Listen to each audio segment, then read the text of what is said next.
Welcome, one and all, ladies and gents. I'm back in the normal abode. Hope you're all well. Thank you so much for joining me on this Thursday for the Hcast, your favorite podcast, episode number 70. We had the big 6-9. Yeah. Oh yes. We had the big 69.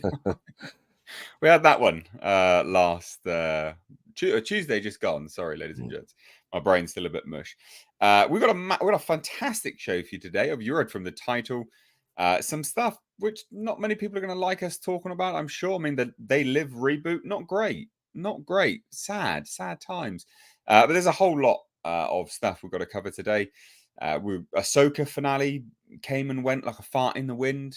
Loads of people liked it and loads of people didn't like it. R.I.P. Ray Stevenson is all I'll say to that. But we've got a pretty action-packed podcast for you all today, ladies and gents. So once again, thank you all for joining me. I've got to do a big preamble like I always do. This podcast is fan-funded. It is funded by you guys, for you guys. So the Super Chats are the way to do that. Super Chats go a hell of a long way. YouTube doesn't notify you that videos are going on at the moment, and it barely notifies you that this stream is going live, which, side note, when I'm done with this preamble, I've got to do some sharies to get it out there. So if you want to join in the conversation as well as help out the show because of heavy demonetization, as well as YouTube just being a bitch, basically. Super chats are the way to do that. You can get a question talked about by us. We'll discuss them all. A few of them have actually just been edited and will be released yesterday as well as today and tomorrow on the second channel as their own videos. So, if you ask a pretty interesting question, we will push it out there as a video itself. So you get a bit of exposure there, which is always nice. Not that you guys care about exposure, but you might do. Fan funding. Big help to keep the lights on for this podcast. Side note, aside from that as well, you can become a member of the channel. That helps out quite a lot. Or you can become a Patreon. Patreon's a better way to do it because YouTube doesn't take that third from Patreon. So if you become a member, YouTube will take a third or 30% of that total, which is it's a bit harsh. So if you want to become a patron or support the show via memberships, be my guest, please do. You get a free monthly super chat. But aside from that, there are ways you can support your favorite podcast without putting up any funds at all. Just simply giving this stream a like. It goes a long way. It doesn't help the video itself. I'm not interested in that. These streams get unlisted when they're finished. But hopefully that tells YouTube to notify you in future. I know, sounds a bit like a bad joke because, of course, they're not going to. But hey, we can try, right? So hit that thumbs up button on your way in here. And please do share it. If anyone you think may enjoy your favorite podcast and it can become their favorite podcast, then give it a share. Please do. As always, I'm joined by a fantastic panel. Yes, it's looking pretty Spartan at the moment. It's just me and Nick, but there are more people on the way. I can assure you of that. I don't know quite where Tom is, but we've got Andre joining us shortly. I'm sure both of them probably just thought, fuck, we could be talking about Ahsoka. Yeah, unfortunately we are. And so we'll be there late today. Later. Yeah. So they're going to be joining a little bit later, ladies and gents. But we do have a great panels here on your favorite podcast. And if you want to check their channels out, please do down below in the description box. Side note, no, actually, I've saved this for a midstream preamble. Nick, how you doing, mate? You all right? Oh, man, I've been better. We've been going to war with people in the comment section on Twitter, on freaking our YouTube videos, Facebook group. Like we literally have like legit people that we considered friends that have like come after us and have completely like pretty much stopped talking to us just because we did not like this show. Not very good friends, then, are they? Let's be honest. Yeah, like this is really happening. Like people really won't talk to you if you didn't like this show. I'm just like, wow, all right. That's unbelievable. Yeah. Well, I guess, actually, ladies and gents, that takes us off nicely to our first topic, which is the finale of Ahsoka. We're not going to spend too long on this. I'm aware a lot of people don't really like Ahsoka. So whenever we talk about this show, we do drop viewers. We're not going to spend a great deal of time on it, but we do need to review it. We do need to talk about it because it's important. Why? Well, because it's the general direction that Lucasfilm is going in moving forwards. It's clearly a big part of their plan. It's looking like there's going to be a season 2, and there's a movie that follows it all up as well. So we're going to talk about it. It is the finale. I'm going to hand it off over to our resident Star Wars nerd in the nicest possible way. Nick, what did you think of Ahsoka, the finale? I Come on. literally could talk about this episode and break it down for an hour. Oh, please don't. No, I'm not. Like even in our review, there was so much dumb in this episode that we didn't even get to all of it, even in our own review of it. But thank God for the chill stream tonight, because that's what we're going to be doing. But just some highlights from the episode. Thrawn is Kmart. This is Kmart version Thrawn. Or no, not even Kmart. Kmart's too nice. It is like Walgreens. dollar store like version of Thrawn. This is not the Thrawn from the EU books at all. No. He just at the very beginning, he's talking about not underestimating the Jedi, how he's done that before, and how he's not gonna do that again. And then he proceeds to send 2 TIE fighters to get Ahsoka. Two out of the whole entire Star Destroyer, the whole squadron of TIE fighters that they have, which those ones in the bays aren't just the only ones he has. And I think He it's sends important to note 2. as well. I think it's important to note on top of that, right, is he's well aware who Ahsoka's master is or was, and he's like, Yeah, maybe you're going to be just like him. So yeah, he knows exactly. So he's like, contradiction. Come on, yeah. what's going on? Send 2 TIE fighters. I'm like, what is going on here? So that was the first thing, and then the like I know a lot of people know about all the cartoon lore, the Dave Filoni cartoon lore, with the sword that came out and all that, because that happened right after Morgan Elsbeth got demon possessed, which was weird, but I don't know anything about that. But then the TIE You're talking fighters. about the sword of Towson, basically. Yeah. So I don't know anything about the lore because I don't watch Clone Wars and all that sort of stuff. But Dave Filoni told me that I didn't have to. I didn't have to watch Clone This Wars. is I didn't have true. to watch Rebels. This is true. So I was like, all right, no homework for this show. Awesome. And guess what? You got to do a massive amount of homework. And then we get to Sabine and Ezra again. Sabine's got incredible force powers. What the hell? Where did that come from? Oh, jeez. You're not adept with the force at all, Sabine. What?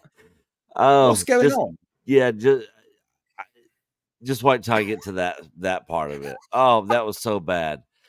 But the first introduction to the episode of Ezra and Sabine and that whole story arc is he's racing around through Ahsoka's auto parts store of lightsabers. Like anybody that knows anything about Star, everyone's talking about the lore, but then they're completely okay with her having all this extra spare parts laying around, when the lore, if you read the lore, like Jedi had to like go out and actually Like a find their own pilgrimage, isn't it? crystal.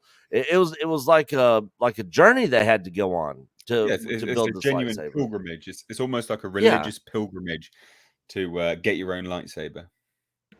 Yeah, exactly. But she's just got all the spare parts just laying around on the ship, where she can just make it all. So there goes lore right out the window. But he's like in this rush. He's like, we gotta hurry. And then they just right after that proceed to just casually just chit chat and like there's no rush to anything. I'm just like, who edited this show? And who wrote it on top of that? This is the dumbest thing ever. And then the TIE fighters show up. They're just as bad as stormtroopers. They can't hit anything, not a slow moving target, nothing, like, barely skim the surface of the ship. They graze it on 2 strafing runs. Like, you cannot make up the stupidity here. Like, this really happened. 2 straight TIE fighter strafing runs on a slow moving ship, and they just, barely grazed it. Well, I think it's also important to note is that Sabine comes out and speaks to Ahsoka, and Ahsoka's like, "You did good, actually. I'm going to stand by you." And you're like, "Oh, okay, wow. Ahsoka the White is a thing." And then Yeah. probably what you're about to say is how Sabine then decided to ram the ship into 2 starfighters, into 2 Tie fighters, right? Which That were one perfectly didn't, spaced apart, just yeah, perfectly spaced apart to clip. but also didn't damage the ship in any way. Actually, Yeah, Uh, no. It crashes. Yeah, but that's Um, because of the damage to the engines. yeah, Not yeah, because of the don't damage to damage the the wings of the engines. ship, the Yeah, things which impacted the TIE fighters. And then Sabine comes out and acts like a spoilt child, and like Ahsoka's gonna tell her off. What happened to that conversation where Ahsoka was like, "Oh, I'm gonna stand by you," and then Sabine's yeah, like, "Oh, well, like, I just had to," and then just walks off like, "What? Who yeah, edited this show?" Like you said, because that yeah. doesn't make any sense. Yeah, it's so dumb. Um, but then they end up after that, after the ship crashes and they go through all that. They're like, all right, we gotta freaking get there, another way. And all of a sudden they have these rat dog things again. I don't know where they came from. Uh, they didn't show them previously to this point in this little caravan of theirs. But okay, whatever. Uh, and on top of that, if you go back to uh, what was the planet that they were on that they hyperspace there? Death, was it Deathmere? I can't, everything in No, this they're show they're so on Peridia, aren't they? yeah, everything's so forgettable. Whatever the planet was, that they originally started from with the map and all that. When Oh no, I Ahsoka think was, that was Dathomir. yeah, was it okay? When Ahsoka was Yeah. fighting Shin Hati in the forest before she went to the little area there, she loses her helmet, but then and she hasn't had it the whole time, but then right when they're getting ready to get on the rat dog things to take off, she has the helmet back. Is And that actually something? I need to go back and watch yes, that. Really? yes, because That's they bad. zoom in on her helmet on that other planet just laying there, and That's she bad. and she hasn't had it for all these episodes. I'm like, why would she leave her helmet? And That's after all that thing with Shin Hati, why would she just leave her helmet there? Like, now we're gonna see her in the rest of the show with no helmet on. Great, because I'm, you know, I was like, with her helmet on, at least I don't gotta look at her stupid face. But then she just automatically has her helmet back, and I'm just like, okay, where'd that come from? All right, whatever. This show makes no sense, anyways. Uh, and then let's see, two more things. Oh yeah, so when they're heading in there, uh, she's asking Sabine to help Ezra with the door, like to use the Force and stuff, when she's not ever demonstrated the ability to ever use the Force, not one single time in this entire show. Yeah, in Uh, fact, actually, uh, Hu Yang is like she's not. There's no force sensitivity in her at all. yeah, she sucks At all. basically, you know. But she's like, Sabine, help Ezra, and she stretches her hand out to like, you know, move open the door or something. I'm like, Ahsoka, you're the Force user. Why aren't you helping? Like, Yeah. this is so dumb. And then after that, we get to the stupid zombie stormtroopers thing. Well, what? Well, so yeah, so they were never zombies, and then they were, Yeah, and they they're were never equally actual shot. zombies. Like, so the rumor was, Thrawn's gonna have this zombie Undead army army. with the witch magic and stuff. But obviously, these guys weren't it. They were actually real stormtroopers and with real people in it. And it's not till after that that they died. And so I'm guessing And those were then all coffins. they're still as terrible, even in death.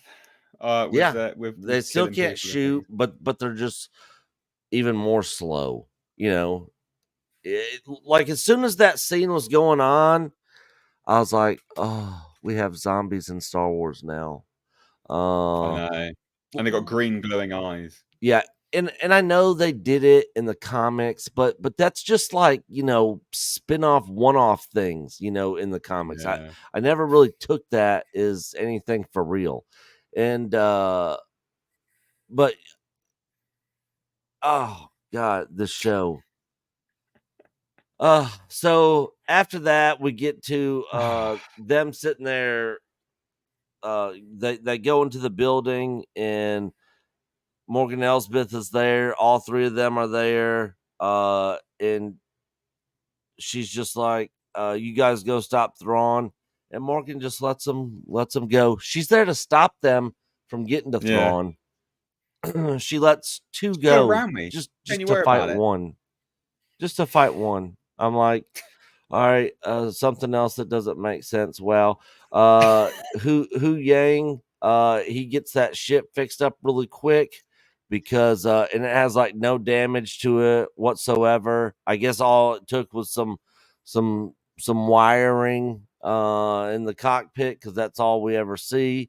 Um, and then Ahsoka and Sabine are fighting the two more zombie death troopers, and then she gets into a bind where the plot calls for her to really need the Force, so then she automatically has it. And reaches out and then stabs the guy, and I'm like, wow. So she now has the Force for real now. Okay. It must be a Uh, time of the month because the force is feeling. yeah. And then after that, the Star Destroyer is leaving, and freaking Oh, I Ezra's can't like, believe it. oh no, like we can make this jump, and she's like, yeah, I'll like force push you over there. And I'm like, you just used the Force for the first time, and now you're gonna Once. force push this person that distance. I mean, Luke had been training longer than you in Ugh. in the Force, and he struggled to lift rocks and stuff, and do stuff like that. And not only did she force push him, it was literally like a video game, like a double jump. That whole scene, I was A just double like, jump is exactly it. oh, this is so cringe. This is so cringe. And then lightsabers, they actually do damage now and actually kill people because Morgan Elsbeth just got scraped You across the literally stomach. just a slide across, Yeah, just a flesh wound. She's dead. scraped, and she's dead. You can be impaled. That's Uh, fine. Don't you worry about being impaled. yeah, We've got bandages for that. You get a scrape. Nah, mate, you're dead. yeah, you're dead. You're done for. Uh, and then Pootie Tang Droid, he happens to be right at the right spot, at the right time for them to jump off the cliff. Uh, and then they end up trying to chase him, and Ezra's on the Star Destroyer, and then Ezra apparently, I guess, steals some stormtrooper armor off the guy he killed, steals an Imperial shuttle once they get back to their own galaxy. Knows, and Thrawn doesn't pursue, doesn't try to. He faces no threat whatsoever in doing all this and escaping out of there. Knows exactly where to go to where Hera and the Rebel fleet is. Um, Somehow. and then gets escorted in an Imperial shuttle to the New Republic ship, and they allow him to land. Yeah. Show up with tons of blasters and stuff, and he comes out with the stormtrooper stuff on. I'm like, You why? got time to change, mate. Come on. Yeah, I mean, you're.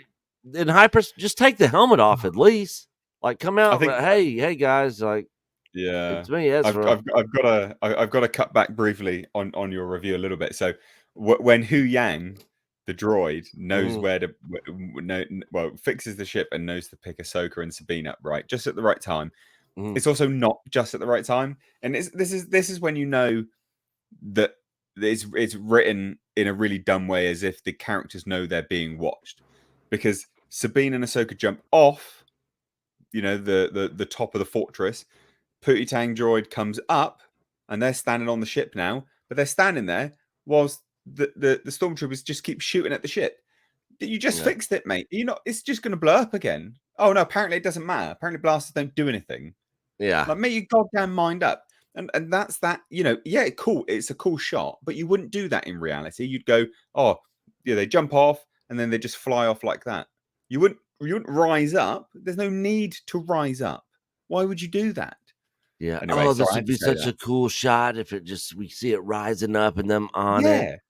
Oh, Dave Filoni's a hack, absolute hack. Oh, and I missed this part too when they were running to the temple in the first place, and they were getting bombarded by the Star Destroyer. Nothing. It did nothing. Like, these are capital ships that bombard cities from orbit. God. Well, apparently not anymore. Yeah, not anymore. Because their lasers suck and they can't hit anything either. Like, the plot Terrible. armor in the show is insane. But then after that, we get more dialogue from Ezra, or from Sabine and Ahsoka, who are now stuck on this planet in this new galaxy. She sees the owl. They had to throw that in there, Yeah, the daughter. for some fan service. And then we get the dumbest conversation between them, where she's like, oh, at least Ezra made it home, yeah, and we're stuck here, but you know what, we're where we need to be. It's time to move on. I'm like, what? You're You where you would. you need to be? Why would you even be trying to escape in the first place then? You idiots. I I, know. I absolutely hated this entire Yeah, this you haven't got to the entire best bit yet. The only good bit of the whole show. Oh, Force Ghost Anakin No, shows. Balin. Oh yeah, yeah. Yeah. So the Balin's not in the episode at all until the very, very end, and he doesn't have one speaking line. His Yeah, last appearance in the show is a non-speaking role. Like, what a slap in the face to his character I in know. the show. Like, he's in the entire series. In the very finale, you have him standing uh on the giant Lord of the Rings statues staring off into Mordor.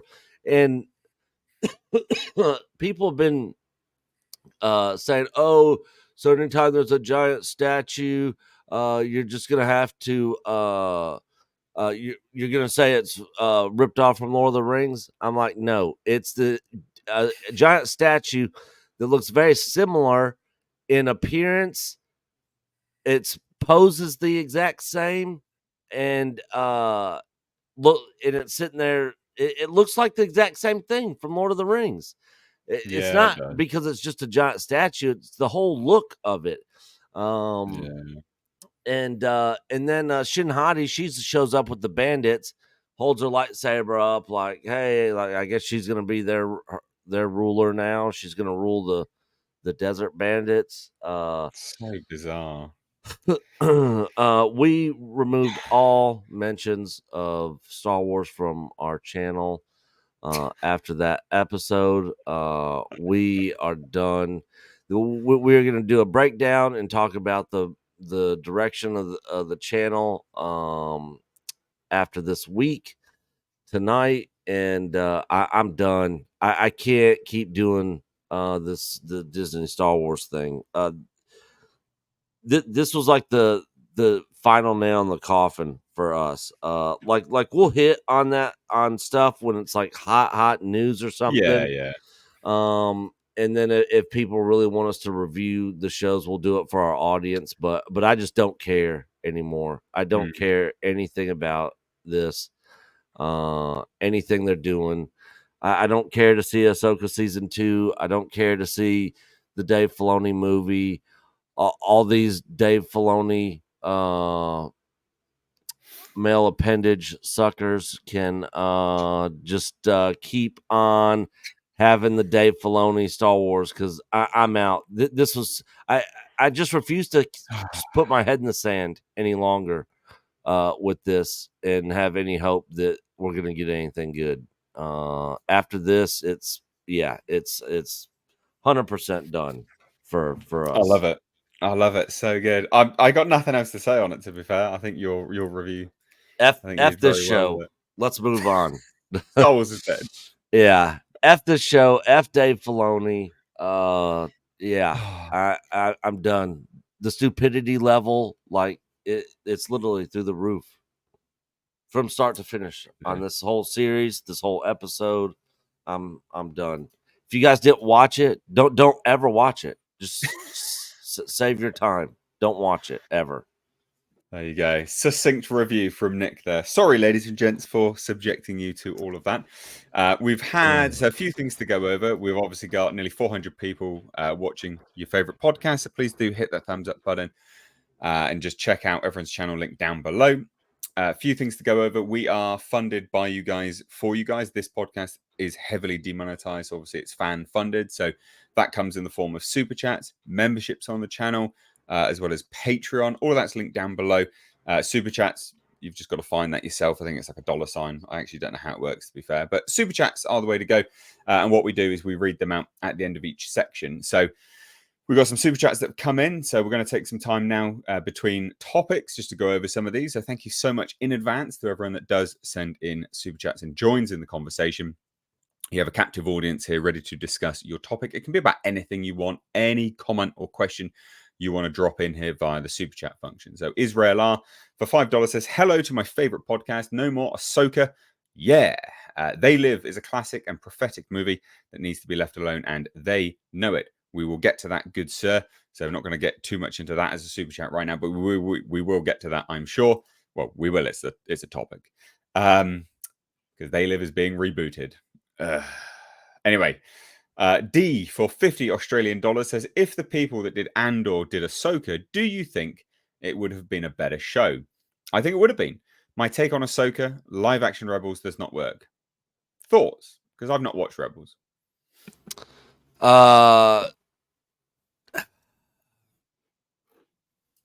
Maybe. Maybe. I mean the thing is, I liked Rebels for the most part. I like the little bit of Clone Wars that I've seen. But it just did not translate well going from cartoon to live action. If Dave Filoni didn't write it, maybe it would be better. Yeah. But I mean, who knows? Who knows? I particular for me personally, I know Nate and a lot of people really liked Andor a lot. I'll I thought it was give good. credit. I'll give credit where credit's due. I thought the writing was probably definitely the best writing we've gotten out of any of these other Disney Star Wars shows for sure. Yeah. But for me, it just didn't feel like Star Wars. It's like they took the lightheartedness Yeah. out of Star Wars and they just kind of made it into like a serious sci-fi show, you know. And Yeah, I'll give you that. it just didn't feel like Star Wars. Mm.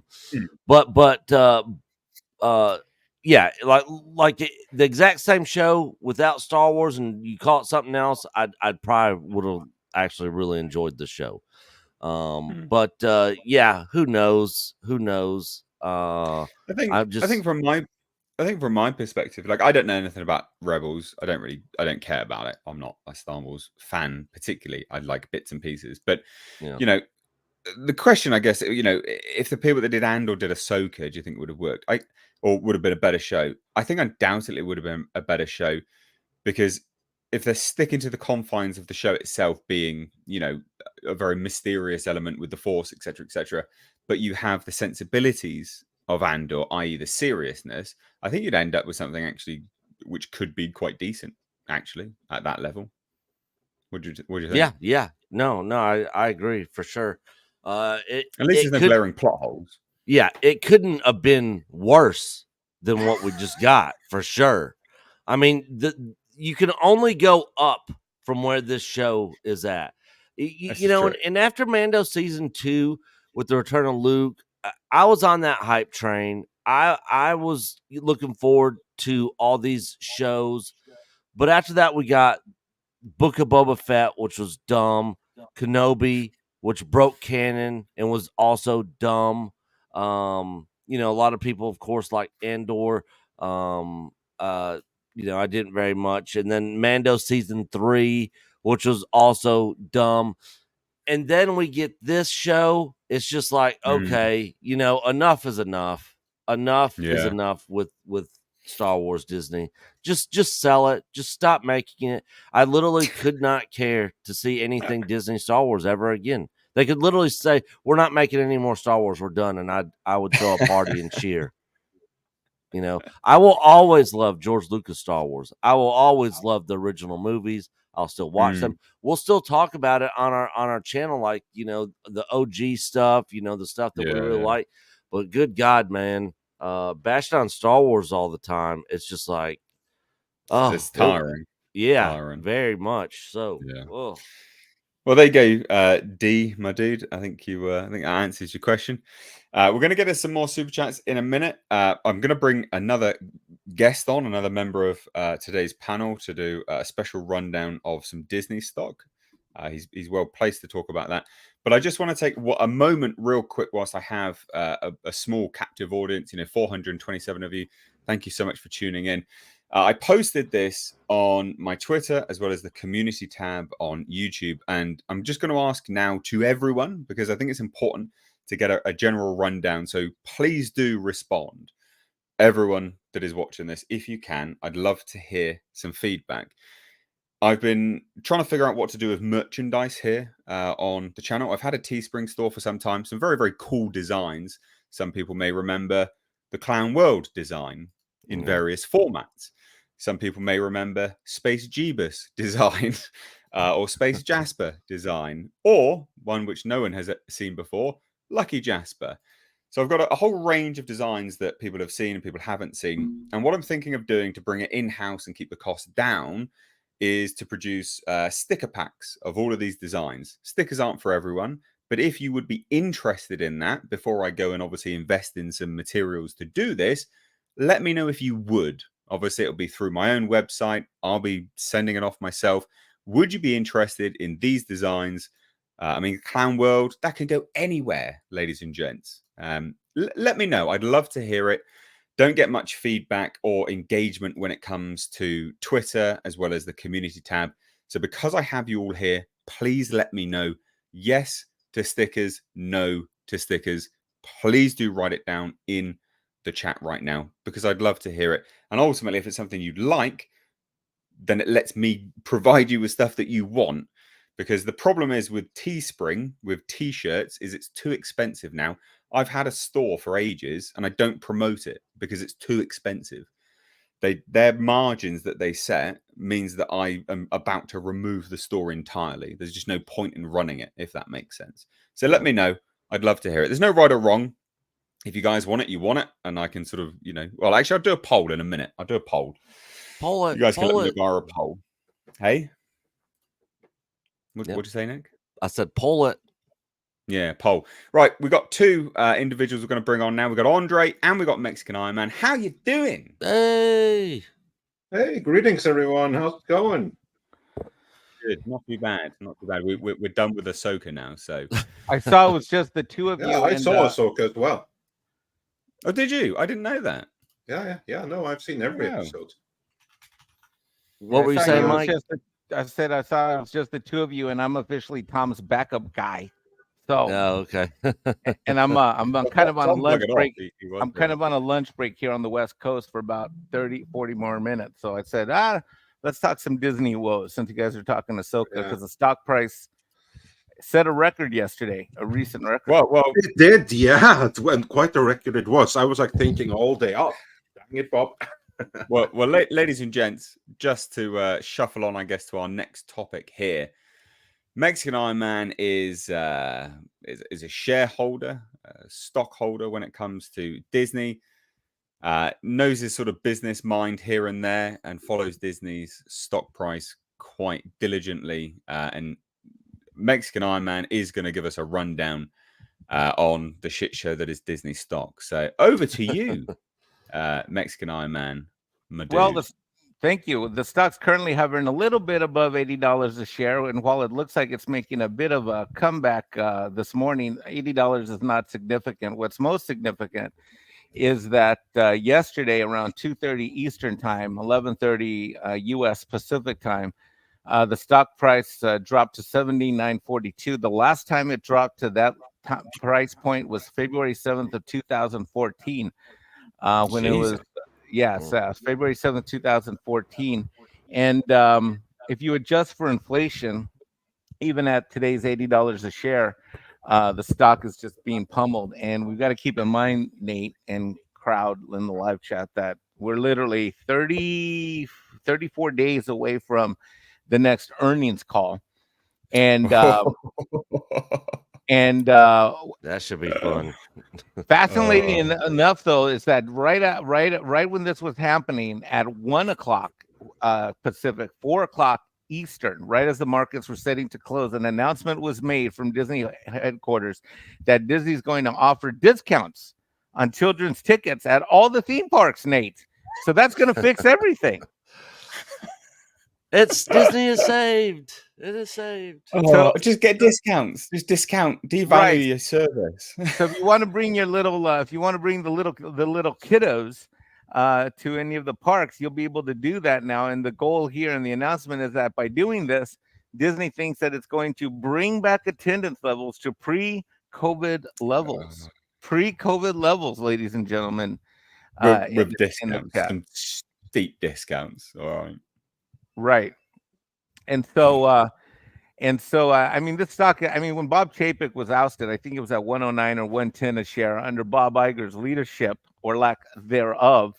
This is just since January of this year. If you can see this one here, this is just since January of the current year. Okay. Look at that. Wow. This is just January. Year to date, there's been about $5 billion worth of, a little over $5 billion worth of market cap loss. If you adjust for inflation, one could argue that it's easily $6 billion, even if you adjust for the lackluster dividends. There actually hasn't been any dividends since the end of 2019. And I have to say that I've been watching announcements come repeatedly over the last 2 months. I mean, let's remember they did an announcement that they were going to get into gambling on the ESPN Plus side. They, of course, had the very public fight with Spectrum on the carriage on the eastern USC border with the various regions. Disney tried to spin it like it was a win.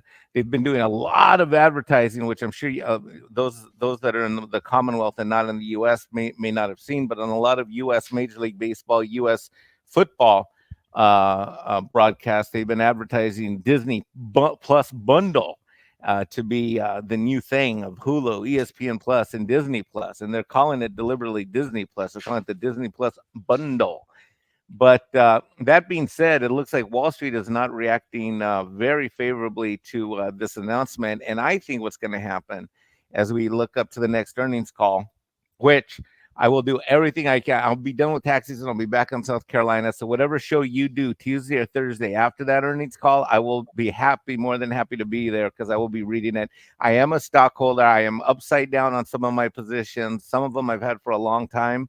Overall, I'm down because a certain Mexican dummy head was buying on the way up to $180 a share. So I've got some at 100. I've got some at 110. I've got some at 177. I mean, I don't have a lot. I mean, but it's significant what I've got.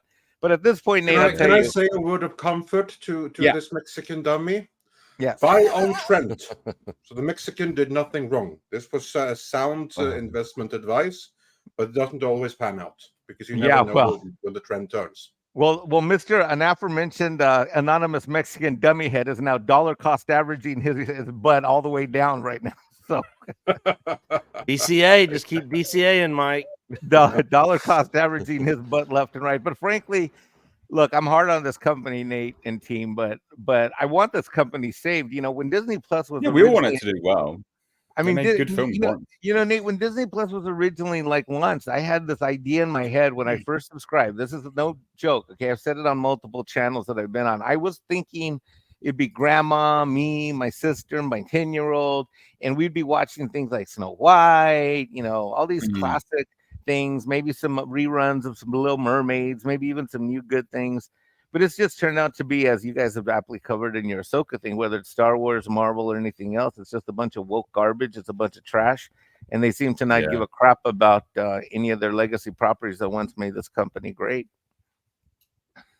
Yeah.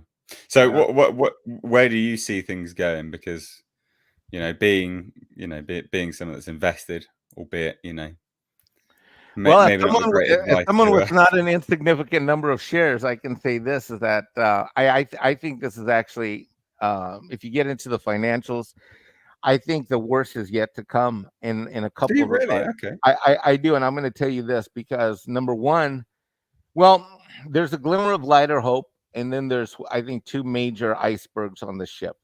So the glimmer of hope is that as a normie, I think there people might see a lot of value to this Disney Plus bundle if that's the only way that they think that they can get some of their sports content.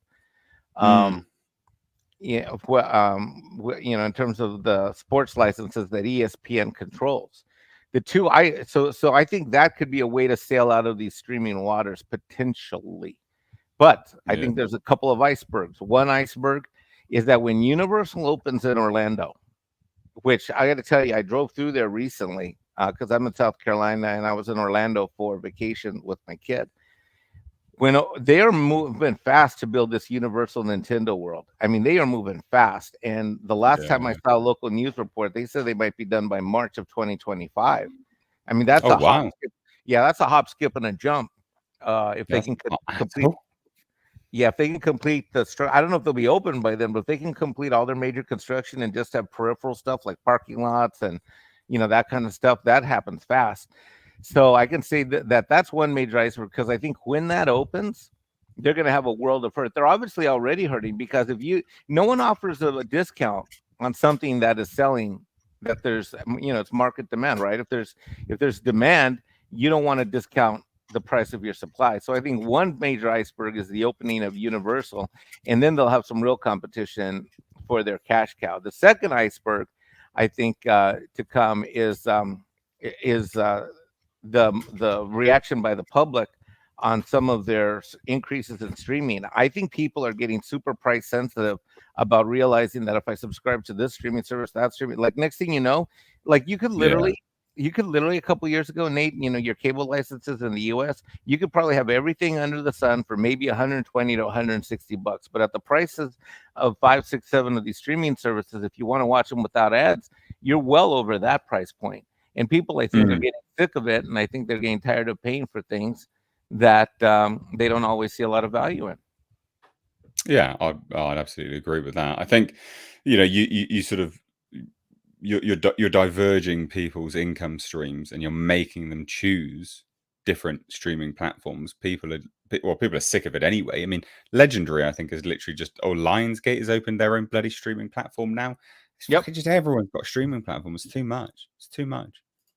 And it was just announced this morning, interestingly enough, that a former Disney exec has been recruited to run a sports division for one of their competitors. So, you know, I think everybody's realizing that sports is, you know, sports might be, you know, a place to go, and that, you know, that might drive a lot of this in a lot of ways. But I don't know, man. This is not a company that there's some reports that, you know, I'm getting that telling me that there's less of an emphasis on woke storytelling and writing in Hollywood, but it's going to be years before that turns into anything significant that we see on the silver screen, or I certainly believe in TV, because I think that's where the worst of the woke is on their TV properties. I think in many regards there's a lot of damage that's been done, and I don't know if it can be corrected fast enough. I really don't. Andre made the comment, I think, in yesterday's Midnight's Ed show that Andre, say what you said of how you would fix it in terms of who you would fire and how you would do that. Absolutely. Happy to. I have said it here before as well, actually, but very happy to repeat it because, fire everyone. What I would do is that I would inform every single person in the entire family, in the entire company, and I mean literally every single one. How many are, like 70,000 or something? I would inform all 70,000. You're fired, every last one of you. Would you still like to work here? Then reapply. And in that reapplication, you are going to let us know exactly what you have done and how you feel you still can be of use. You're welcome to reapply. But the important thing is that everyone needs to be fired, because that way you have the best possible opportunity to actually reassess who you want to keep and who is actually pulling their weight. And in a company that size, there's a ton of people that aren't pulling their weight. That's one thing. Plus, in a company that is so filled with activists, there's a lot of people that are actually negative for the company that you do not want there. There are positions you do not need, and there are people you do not need. And that is the proven efficient way of doing it. The example I give is that this has been done with success in a number of police precincts in, shall we say, parts of Europe where corruption runs rampant, where they had problems with crime and everything, and then someone figured out that, you know what, a real problem here is that the criminals are protected by the police. The worst criminal gang we have is actually the police themselves. So what they did in some local communities, they fired the entire local police department, meaning that for a while there, they didn't have any police. Now, many might worry, oh my God, the criminals are going to go to run amok. But the worst criminals were the ones working for the police. And that's who they got rid of that way. They were that way able to root out the corruption in the department. Everyone who were clean reapplied and were actually given back the position. And then crime nosedived, because now the criminals no longer had the protection of the law. And things just got better all around. It's a tried and true practice that a company like Disney, which is now so corrupted, I would say it is just as corrupted as a mafioso little city in Romania. And the same procedure would work. So fire everyone. There you go. There you go. How long have we got you for, Mexican Iron Man, my dude? You didn't say too long before. About another half hour. Another half hour. Well, we're going to go through. We're going to go through some super chats real quick, and we're going to move on to a very funny topic that I know Tom is absolutely itching to get to. I'm sure. I am. You are massively. But let's get us some super chats first and foremost, guys. You can find everyone's channel link down below, so please do give them a good follow. And these super chats we're going to get through. This is fan funding. This is you guys funding your favorite podcast, keeping the lights on. So please do continue up with those super chats. Gypsy Danny Mixboy for $4.99 says the action was so exciting in Ahsoka finale. My 14-year-old nephew nodded off a few times. Star Wars has lost their young male fans and not gained any female ones. Yes. That's very true. And Coach is a middle school teacher, and he's talked about this on the channel where everybody knows that he is a Star Wars fan, and all his students and stuff, and that he runs a YouTube channel and stuff, and none of them come in saying, "Oh my gosh, did you see the last episode of Ahsoka?" Talking to him about it. Nobody cares. None of the kids these days watch it. None of my nieces or nephews are watching it. They know I do the YouTube channel, and I'm a huge Star Wars fan. None of them asked me or talked to me about it. I got personal friends of mine who called me and was like, "Who are all these people? What's this Ahsoka show? I'm trying to watch it." And I'm like, "You gotta go watch these cartoons." And they're like, "Man, screw that." And they checked out, So 100% true. Yeah, I will be I mean, you basically just summarized my post-mortem of Ahsoka season 1 right there. Yeah. Well, that's the thing. In an effort to appease the diversity quota, you just distance the fan base that you have. You're not gaining any new ones. It's completely pointless. They do this with video games as well. And then they realize, oh, shit, we've tanked our sales. Yeah. Fucking dunce. It's not rocket science. Israel R for $10 says, because the journey of becoming a true Jedi has classical traditional virtues and goes against the message woke Disney had to destroy, dilute what a Jedi is. Luke is a true Jedi. Sabine is not. No, well, we all know that Jedi stands for justice, equity, diversity, and inclusion. So get it right. Now it does. Yeah, for sure. Yeah. Well, yeah, the case is a bit. I couldn't honestly. Ray 2.0. You know, yeah. I mean, Filoni literally trained under Rian Johnson and J.J. Abrams for live action when they were doing those sequels. You know, he was there on set and all that. So yeah, screwed. Like I said, F Dave Filoni, F Disney Star Wars. Oh yeah, what? Yeah, 100%. We've got a member milestone. C. Kramer has been a member for 24 months, 2 years. Wow, absolutely incredible. Please do. Well, thank you so much, first and foremost, C. Kramer, but also anyone else that wants to support the channel, become a member, become a Patreon. It goes a hell of a long way. Patreon is better than memberships. I'm not going to lie, because YouTube takes a certain amount, it's like 30%, if I remember rightly, of memberships as well as super chats. But you know, you choose. I've got both set up, but Patreon is better. But yes, become a member, become a patron. Thank you so much. Jorian for €6 says, so sad that Ray Stevenson passed away. Who would be the best to recast as Baylan Skoll? Loads of people have been saying Gerard Butler. I don't know, to be fair. He might work. I think people are only saying that because of how he looks, but I don't. Yeah, it's obviously like his. It's obviously not his body. Yeah, I don't think Gerard Butler, to be fair. I don't know. I honestly don't know who they could. I don't have any fan casting.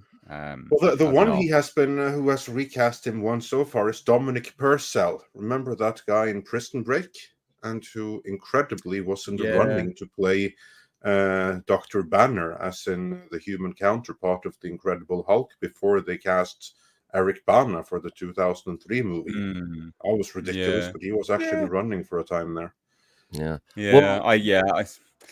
I'm not sure at this point in time.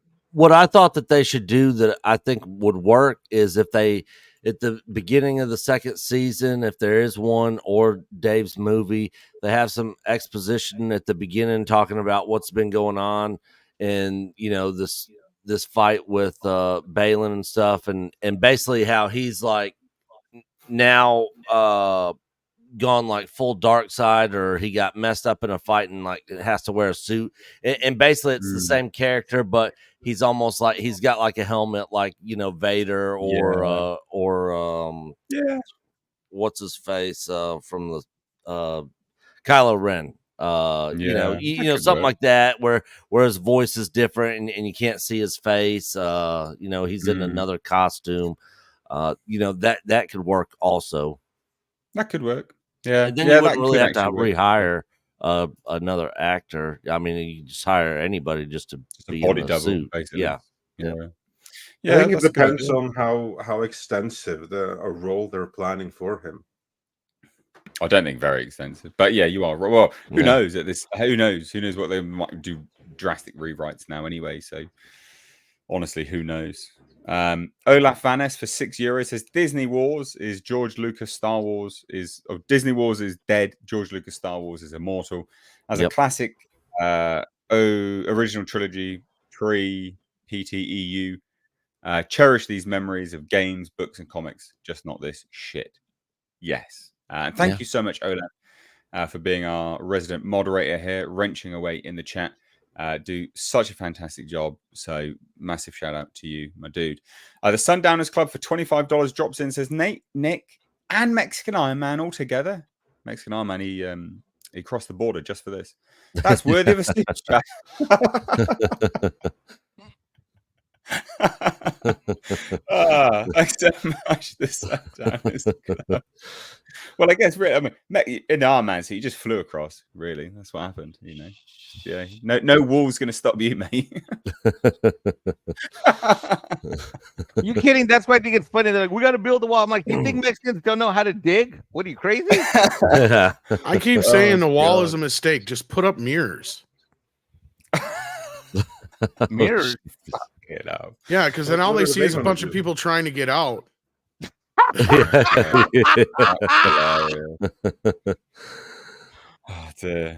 Randall Orsa has become a member of the channel. Thank you so much. Our first member of this particular stream. Is anyone going to join him? Is anyone going to gift memberships?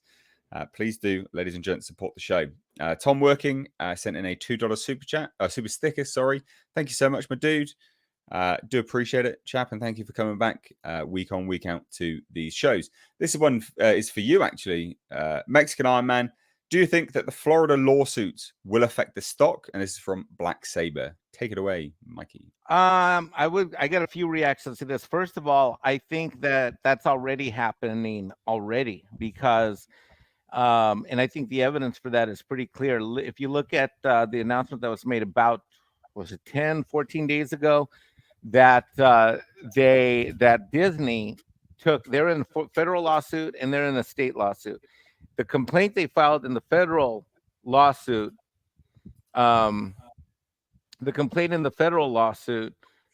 had a list of things that they were filing on, and they essentially took almost everything. They basically took everything off of that lawsuit except for like free speech, that they want to have, be free speech and be woke.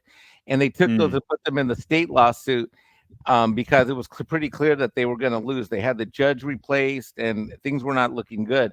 And with the initial filing, they filed a motion to vacate. That didn't happen. And so I think there's already murmurs of that, and until it's resolved, I think that the stock price will continue to be a little bit in the hole. And frankly, it's not even about like the monetary impact, because let's keep in mind, it was Disney that's suing to get back Reedy Creek. I think it's more of that psychological impact in terms of Wall Street analysts saying, look, Disney lost again, except it's very public and very visible. It's similar to like these movies. They might lose 100 million on a movie or 50 million on a movie or 150 million on a movie, but it doesn't mean a lot in the aggregate if they've got this cash cow over here at the theme parks that's subsidizing the overall corporation. But yes, the answer to the super chat is yes. Okay, there we go. Amazing, actually. Our first member this stream, Randall, also gifted 10 memberships. So thank you so much, my dude. Got to give you a massive shout out. Thank you so much. I do appreciate it. So lastly, before we move on to our next topic, Adam sent in, what are these again? Because I keep messing up. Hungarian Florence. Florence. There we go. He sent in the Hungarian. I was going to say Franks again, every bloody time. Anyway, the only reason I remember it is because we got a city here in Alabama called Florence. I got a lot of friends that live there. I mess this up every time. But Adam says, I hate to point out, Mr. Iron Man, but it's time to face that you made a bad investment decision. Yet your siege of Burbank is delayed for indefinite time. All I wish for is to see these people go down. My hopes are diminishing. Yeah, I did make a bad decision, clearly. Number one, you're right. And number two is that I am going to do everything I can to try to ease my way over to Burbank on Monday of this coming week. I'm going to try to deliver a Bed Bath & Beyond basket to Bob Iger at Burbank's headquarters. But I don't know if I can make it, but I'm going to try. So are you saying that Iron Man is the mayor of a diminishing republic? I'm full of them today, folks. Dude, if they hired this crew right here on this panel to take over Disney, we would have like 3 or 4 management team meetings in a day. If we would take Friday off, like the 5 of us, we could fix this. I'll take care of finance, Nick Star Wars, Nate takes care of all the cinematic stuff, Andre CEO, and Tom's creative director and is in charge of dealing with all the screenwriters and the shows and all that crap. We're done. We're done. We get culture back. He can handle the theme parks. We're done, the 6 of us. Nunchuckosaurus will save Pixar. Winning. Oh dear. But Ladies and gents, we need to move on because unfortunately we've got a riveting next topic. It's beautiful. I know Tom cannot wait to drop his next mixtape because, of course, we need to talk about Robin Hood and the fact that the director of Robin with a Y, after culturally appropriating the the folklore story of Robin Hood, has decided to blast everyone as racist. Unbelievable. Tom, what do you have to say about bunch of racist people watching Robin in the Hood, Hood Robin, Robin's in the Hood. This is so dumb. Wow. Wow. Mate, I'm Robin in the Hood, gonna save the hood for all the hood people.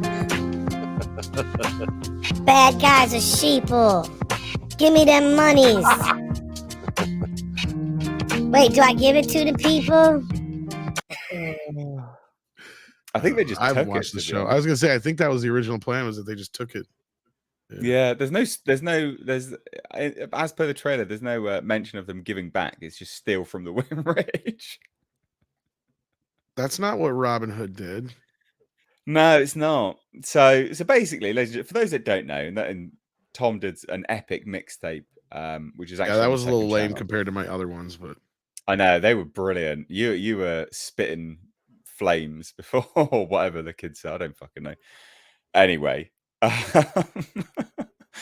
so for those that don't know what this is, Global TV or something like that, I can't remember what it's called, but basically some Canadian cable channel decided to hire this guy, Director X, who has made music videos, to take Robin Hood, a British folk. I mean, it's British culture. This is real, right? This is not like a Saturday Night Live skit or a Babylon.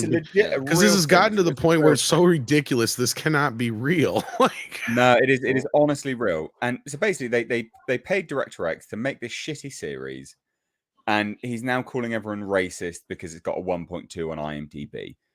Like, guys, this guy, right, is calling you all racist. Can you spot the bad people in this cast lineup? The two white people. Oh, yeah, it's the two white people. Of course, you're all racist. Of course it is. They don't have the right melanin content to be good. Apparently, they're all evil. Fucking honestly, this guy calls everyone bloody racist for not liking it. So where is it? It's just as a quick recap for those that weren't, present for the epic mixtape of the first time we discussed this. Robin Hood follows Robin Loxley, a young woman whose masked hip-hop band, The Hood. That's her hip-hop band, ladies and gents. The Hood. The creativity is just overflowing from these people. Honestly. You could bet on it. You better keep a straight face with this. The hip-hop band The Hood is known for their inventive videos, an anti-authoritarian message, because of course they are. She lives in Sherwood Towers, a community of rental high-rises in a working-class corner of New Nottingham. Because of course she does. Where the cost of living has skyrocketed, leaving an ever-widening gap between the rich and everyone else. When Robin finds herself fighting for her home and her family against local property developer John Prince and the sheriff of New Nottingham, Robin and her band, The Hood, decide to fight back, righting the wrongs of the corrupt elite to give back to the people. So it's cultural appropriation, but you're all racist for not liking it. Unfreaking believable. So obviously it came out. There's 827 ratings on IMDb. Over 75 of them are just a 1 rating because obviously it's terrible. Very clearly it's terrible, regardless of any, melanin bigotry going on. Clearly it's terrible. Just the synopsis reeks of creative bankruptcy. You know what that synopsis reeks of? It reeks of a skit on Saturday Night Live or some That's other what I human said. show. Yeah, it reeks of something from not the 9 o'clock news or something like that. That's what it reeks of. And you take a joke like that to make a full-on series about it. What do you think was going to happen? Oh, honestly. Nate, scroll back up. All right, I want to know who that 12.5% is that gave it a 10. I guarantee you it was all the cast and crew from this dumb show that gave it a 10. And also here I would like to add that all the cast and crew that worked on it and that also could be bothered to give it a 10. So few people care about this that all of those people actually measured 12.5%. That's how few care. Honestly, it's just ridiculous. So this guy comes out. Where is he? So apparently everyone's just racist. The angry nerd community, apparently. All YouTubers have covered the show racists. Look at this fucking clown. That's why I'm not a YouTuber, because I'm not wait, I am racist. Wait, what? What? Wait, what? Twitter told me you was. He goes, I love my haters because the haters are out and working. From the moment Robin Hood TV announced it was going into production, these goods, I presume goons, have been making YouTube videos and tweeting about the show, angry that it was a black woman playing Robin Hood. Well, hold on. Wait a minute, bro. Wait a minute, Brosephine. Yeah, Broheim. Yeah. Wait a minute. I thought cultural appropriation was a legit concern. Hold on. I am British. Can't ye tell from this impeccable speech? I can sit here and claim cultural appropriation, good sir. How dare you? How dare you? Anyway, then they made more videos when we announced that the show's release date, and now that the show's out bombing the IMDb page, this is what these people have time to do. You spent your time making a garbage, creatively bankrupt show, you dunce. People have just got to comment on it and go, this is crap. Anyway. And then he's doing this stuff, more stuff. We talk about what the hell is that? Things. Oh, honestly, I don't know. What the fuck is that? Is that a gimp? Maybe it's his gimp. Bring out the gimp. To talk about a bag of tings.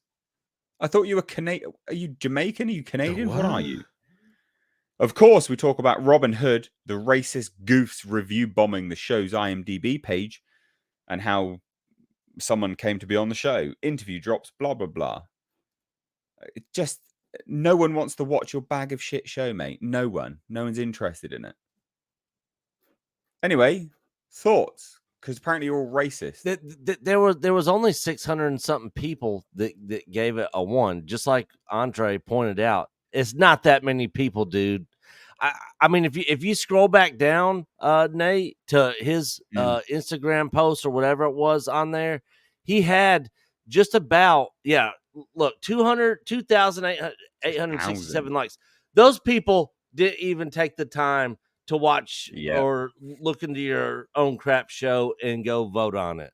So I'd like to point out that what that number says right there is that there were fewer people that gave a vote to that show, regardless of which vote, but there were fewer people that voted on that than clicked like on an average Midnight's Edge in the morning live stream.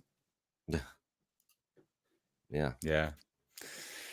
Oh, honestly, fucking mate. Director X, seeing as you're very salty and you're watching YouTubers' videos, maybe you'll watch this as a clip on Mistakes Reviews Live Archives.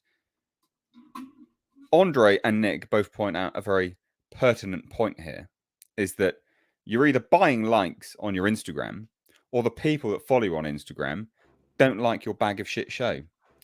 So review bombing, you can't even encourage people to go and like your shit show. People in your own corner.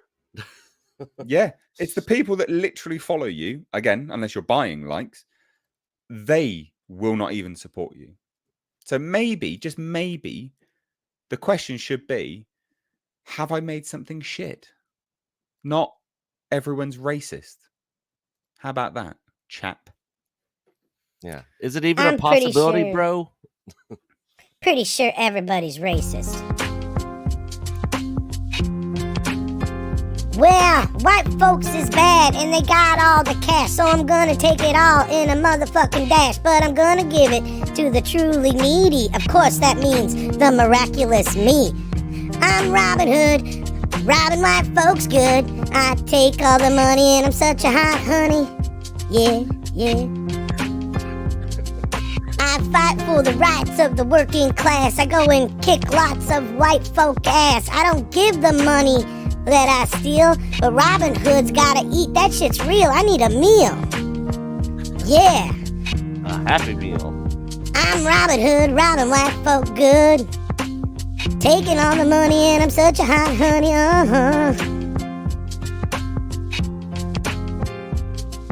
I'll take that money and make white folk pissed. And y'all know that mofos is racist. Black lives matter, well, mostly mine. Get ready, folks, cause it's Robin Hood time! There, is that better? Oh my god, that was amazing. Oh, let's get clipped. Let's get clipped. I think I killed Nick. Tag directed. Oh, I'm choking over here. Nick I literally had to mute my mic. Music, but this must be right up your alley. Yeah. Oh. Damn, Oh god, I think that's on par with the first lot. That's maybe I had better, to make up for the crappy opening. I'm sorry. I think that we have like the new Missy Elliott right here. There you go. Yeah. Missy Elliott can miss me because she ain't got nothing on my ass. I'm Robin Hood. Oh my god. Fucking hell. Anyway, I say it in the chat. It's better than the music in the show.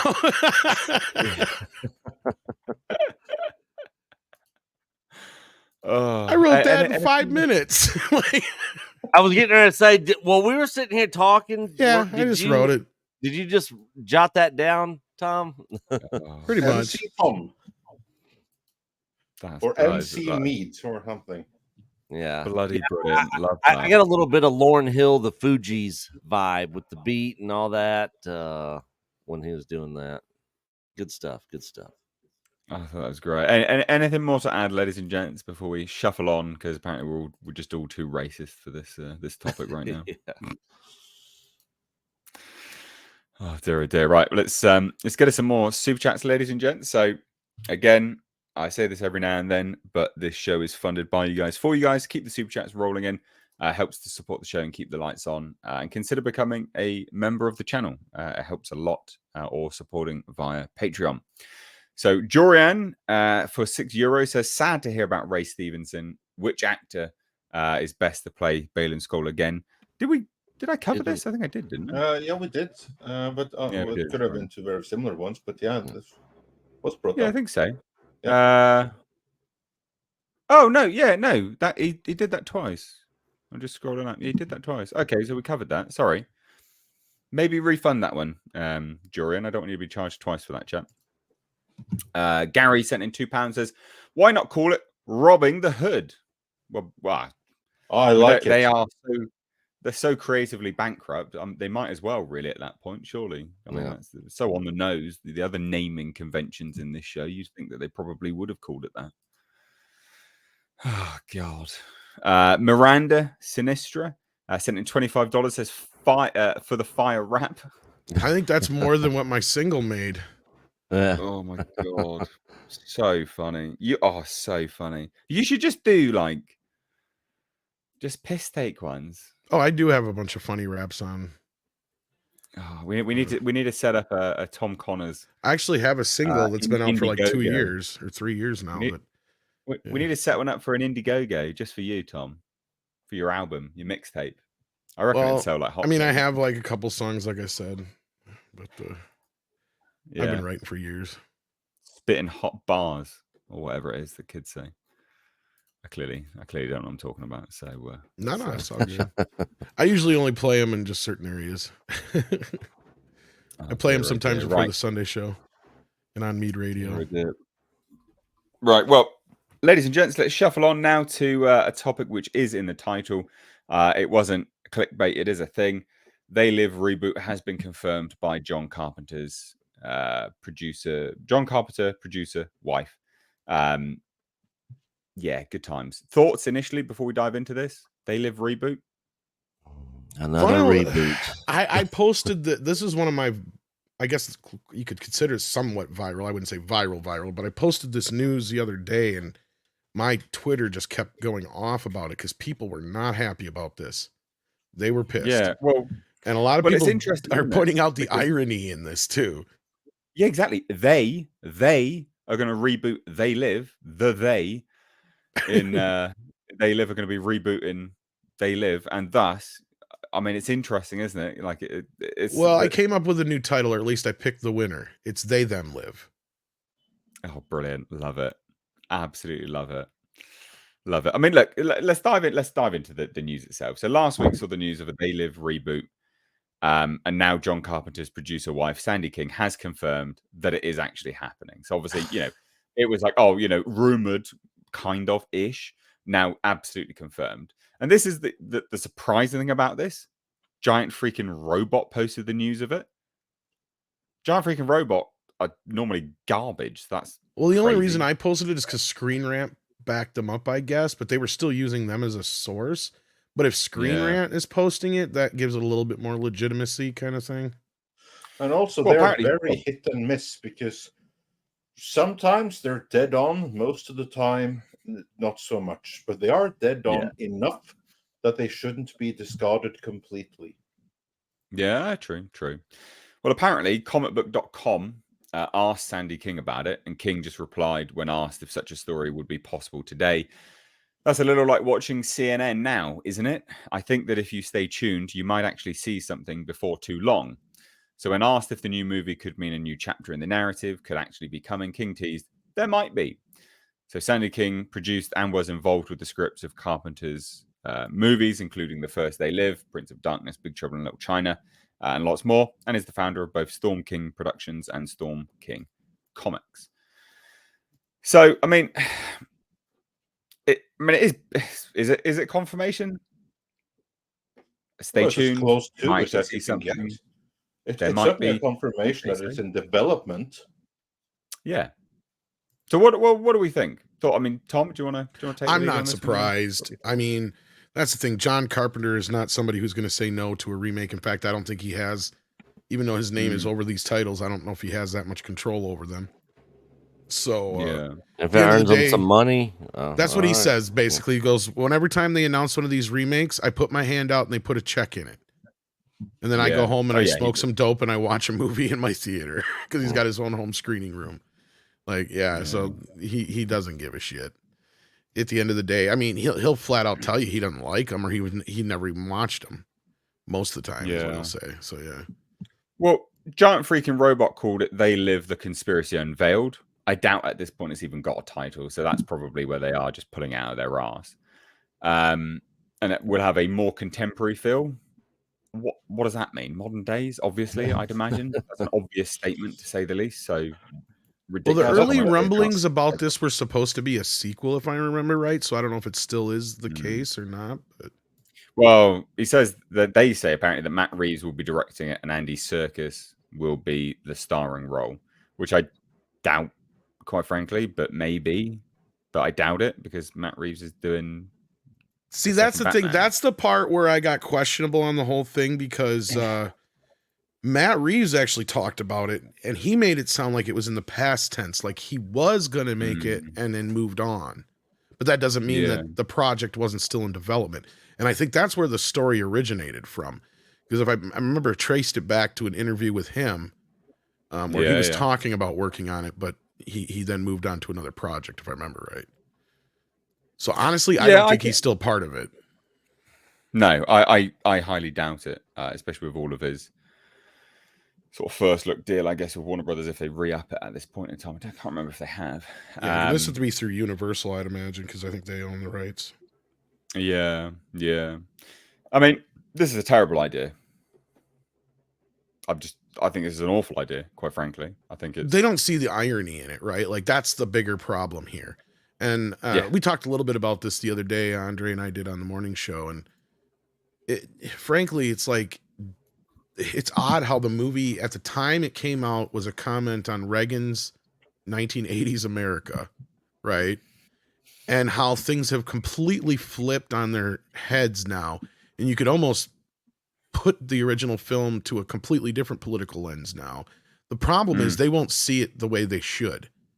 You know, and I know, and everybody knows that They Live might as well be called Trump Derangement Syndrome, the movie, because we know that's what it's going to be. They're even going to have a stand-in who's going to sound and act like Trump is the president. Guaranteed. And it's going to all be revolved around that. I would not be surprised in the least. That is certainly my worry with this as well. Yeah. Because, it doesn't matter. They can't get past it, Nate. That's the problem. Especially Hollywood. So pathetic. It really is. Absolutely pathetic. I mean, yeah. I really don't have much else to say on this. Andre was going to say something there, it sounded like. But yeah, because what scares me is the director of this. Because this director, he is someone that is hard down with the Trump derangement syndrome. This guy... it is important to note it's unlikely it is him. That he has ever even been in talks, even if it isn't him, if he has ever been approached. Because my worry with this, just imagine that if the original movie were real, and you had an alien invasion, and then you were doing a remake, and the aliens were the ones doing it, taking the story back to fit their narrative.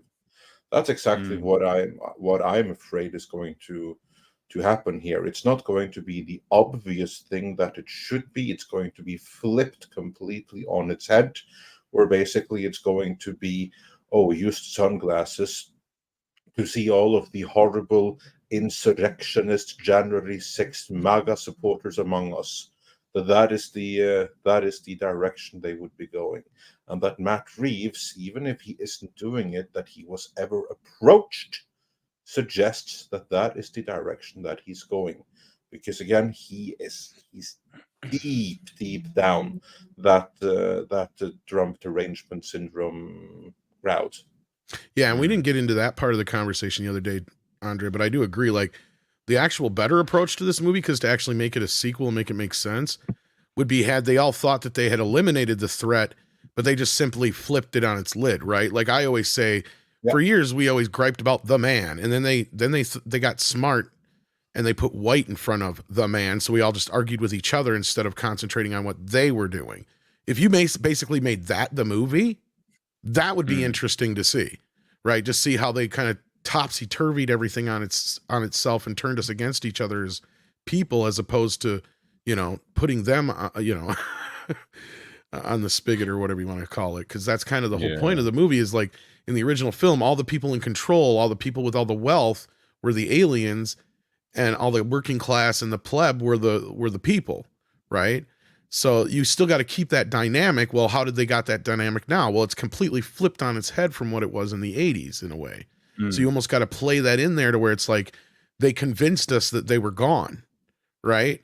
That was the whole point. And they're even worse than they were before. They even infiltrated even farther than deeper and harsher than they did before. But that's not what they're going to do. Like you said, like Andre and I already kind of predicted what it'll end up being, and we already know that. So, yeah. Mikey? I never saw the original movie, so I'm kind of lost on this one. What? Nope, never saw it. What the fuck? That's why I've been so quiet. I haven't said anything. I'm here to kick ass and chew bubble gum, and I'm all out of bubble gum. You are shitting me. Yeah, Mike, you have to see that movie. It's going to make you freak out.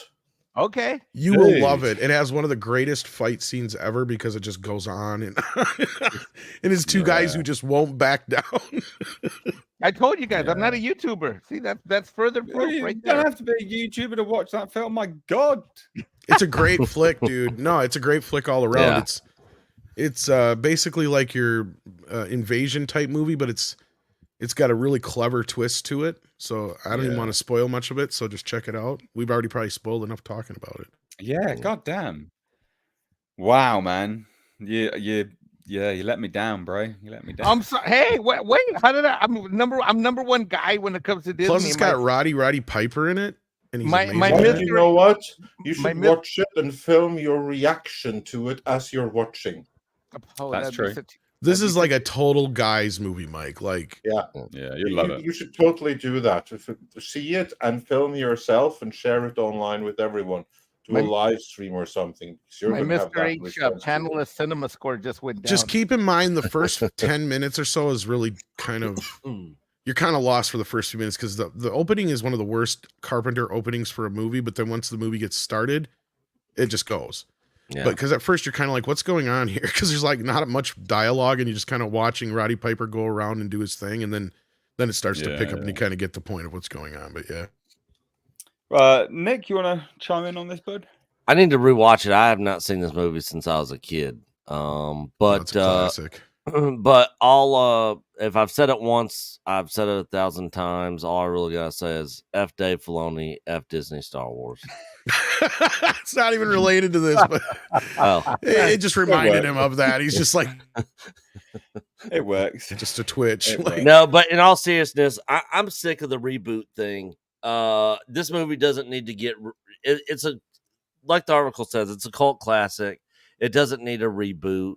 You know, if you want to do a sequel to it, or do something similar to it, but make it your own and call it something else, you know, whatever. But you know, enough with the reboot stuff already. Well, not to piss you off more, that wasn't the only reboot that kind of blew up my Twitter the other day. Oh, geez. Did you guys see this one too? What's the other one? Yeah, I saw this. Oh yeah, we actually did a video on this. Yep. When this got announced. Yeah, so it's this Conor McGregor, who's an MMA fighter. Yeah. And Jake Gyllenhaal. The times. Oh man, Roadhouse, just what we needed. Yay. I can't wait to see the scores on that pile of dog shit. Well, at least they were smart enough just to send it probably straight to Amazon. So yeah. It's not coming to the theater. That is true. Right, we've got some more super chats real quick. Mike, have we got you for this, and then are you going to disappear? Is that about? Yeah, I'm going to stay for the super chats just in case there's anything that comes up. Yeah, I'm okay for a little bit. I'm waiting for this guy to get on the Zoom call, and he's telling me he's running late, so we're good. Let's go. Okay. Woohoo! Doug VA Loves Horror for $4.99 says Andre was wearing the shades when he was looking at Matt Reeves. I think so. He saw it before I did. Yep. There you go. Eyes wide open. He kept telling me, just put the glasses on.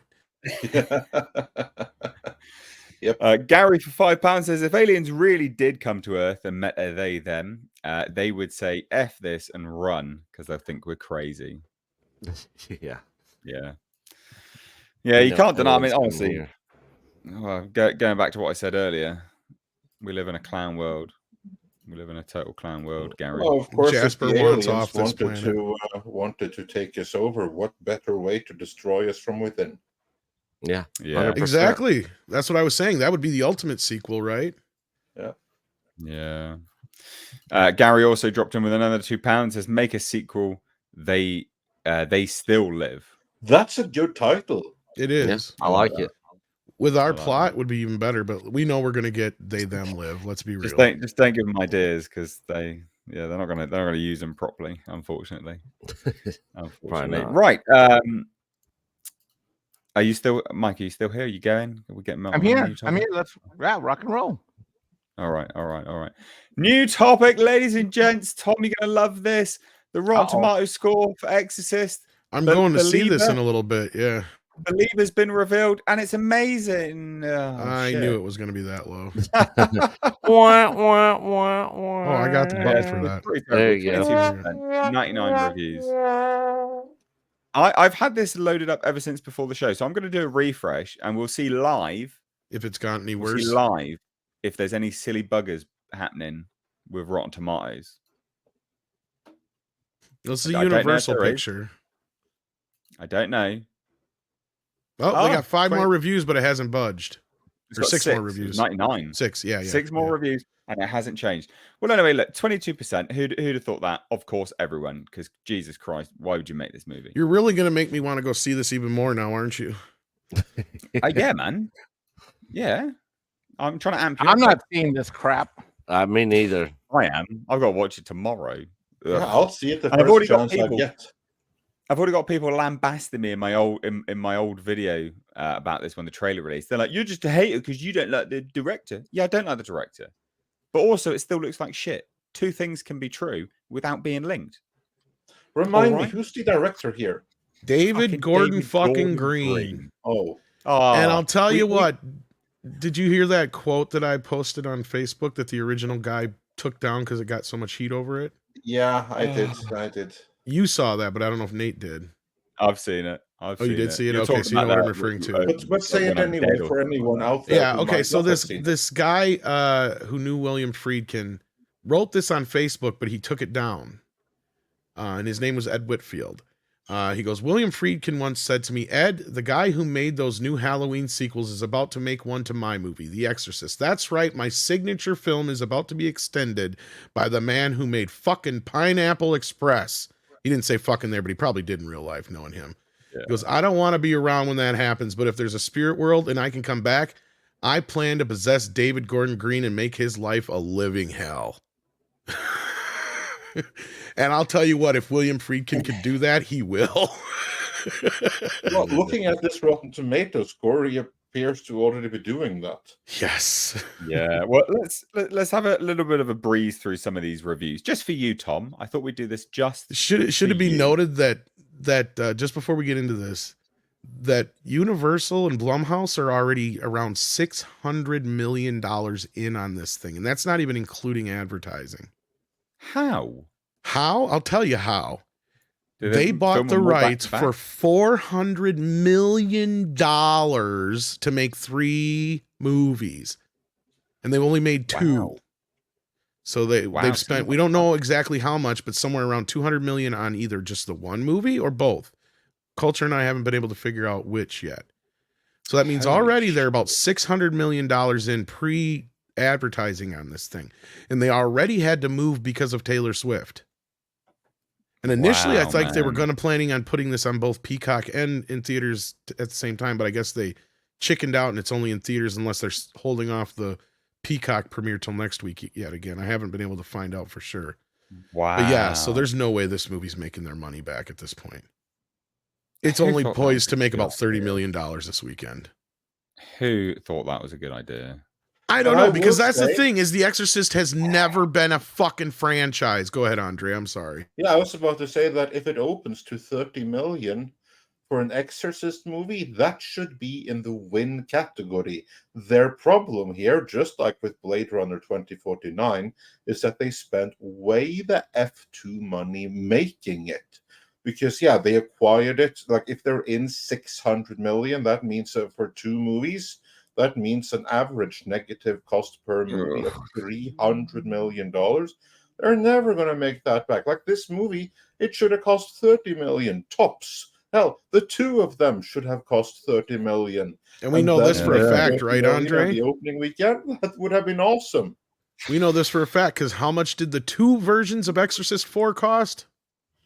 What was it Tunnicliffe told us again? It was around like 15 million each, I think it was. Yeah, something like that. So also around 30 million. So that should be perfectly doable. And they shot 2 movies for that. Exactly. Wow. Well, let's take a look at some of these reviews. I want to amp you up, Tom. I want to get your juices flowing, ready for for going to the cinema. So the Movie Buff reviews it and says The Exorcist Believer is an utter catastrophe that is as soulless as it is derivative in its genre conventions. The cops are already CNN says between the Burstein boost, small touches like incorporating the spine-tingling original music, Tubular Bells, and the uneasy first half, The Exorcist Believer still proves a moderately worthy So they gave it a positive. Apparently so. The Exorcist Believer never manages anything like the deep terror of the original, and the film's climactic scenes pass by with a lifeless predictability. Been there, exhumed that. Oh. Even the Mary Sue didn't like it. It's got 2 female leads, mate. Yeah, Even the does. Mary Sue didn't Diverse like it. female Oh my God. leads. Yeah. Yeah, exactly. He says it's too soon to tell how many kids will be traumatized by accidentally watching the sequel. But one thing is for certain, The Exorcist believe it is a cheap imitation of the original film. Mate, it's far from cheap. It's far from cheap. As Thomas said, it is far from cheap. It might be an imitation, but it is. Boy, howdy, did they spend a substantial amount of money on it. A frightless reboot / sequel to The Exorcist that doesn't deserve to breathe the same frostbitten air as the original. A grotesque misfire, repulsive rather than frightening. I'm not sure exactly what it wants to be. I don't believe it's scary. In fact, I don't believe it at all. My God. I wonder, do we think that what's her face has reviewed this yet?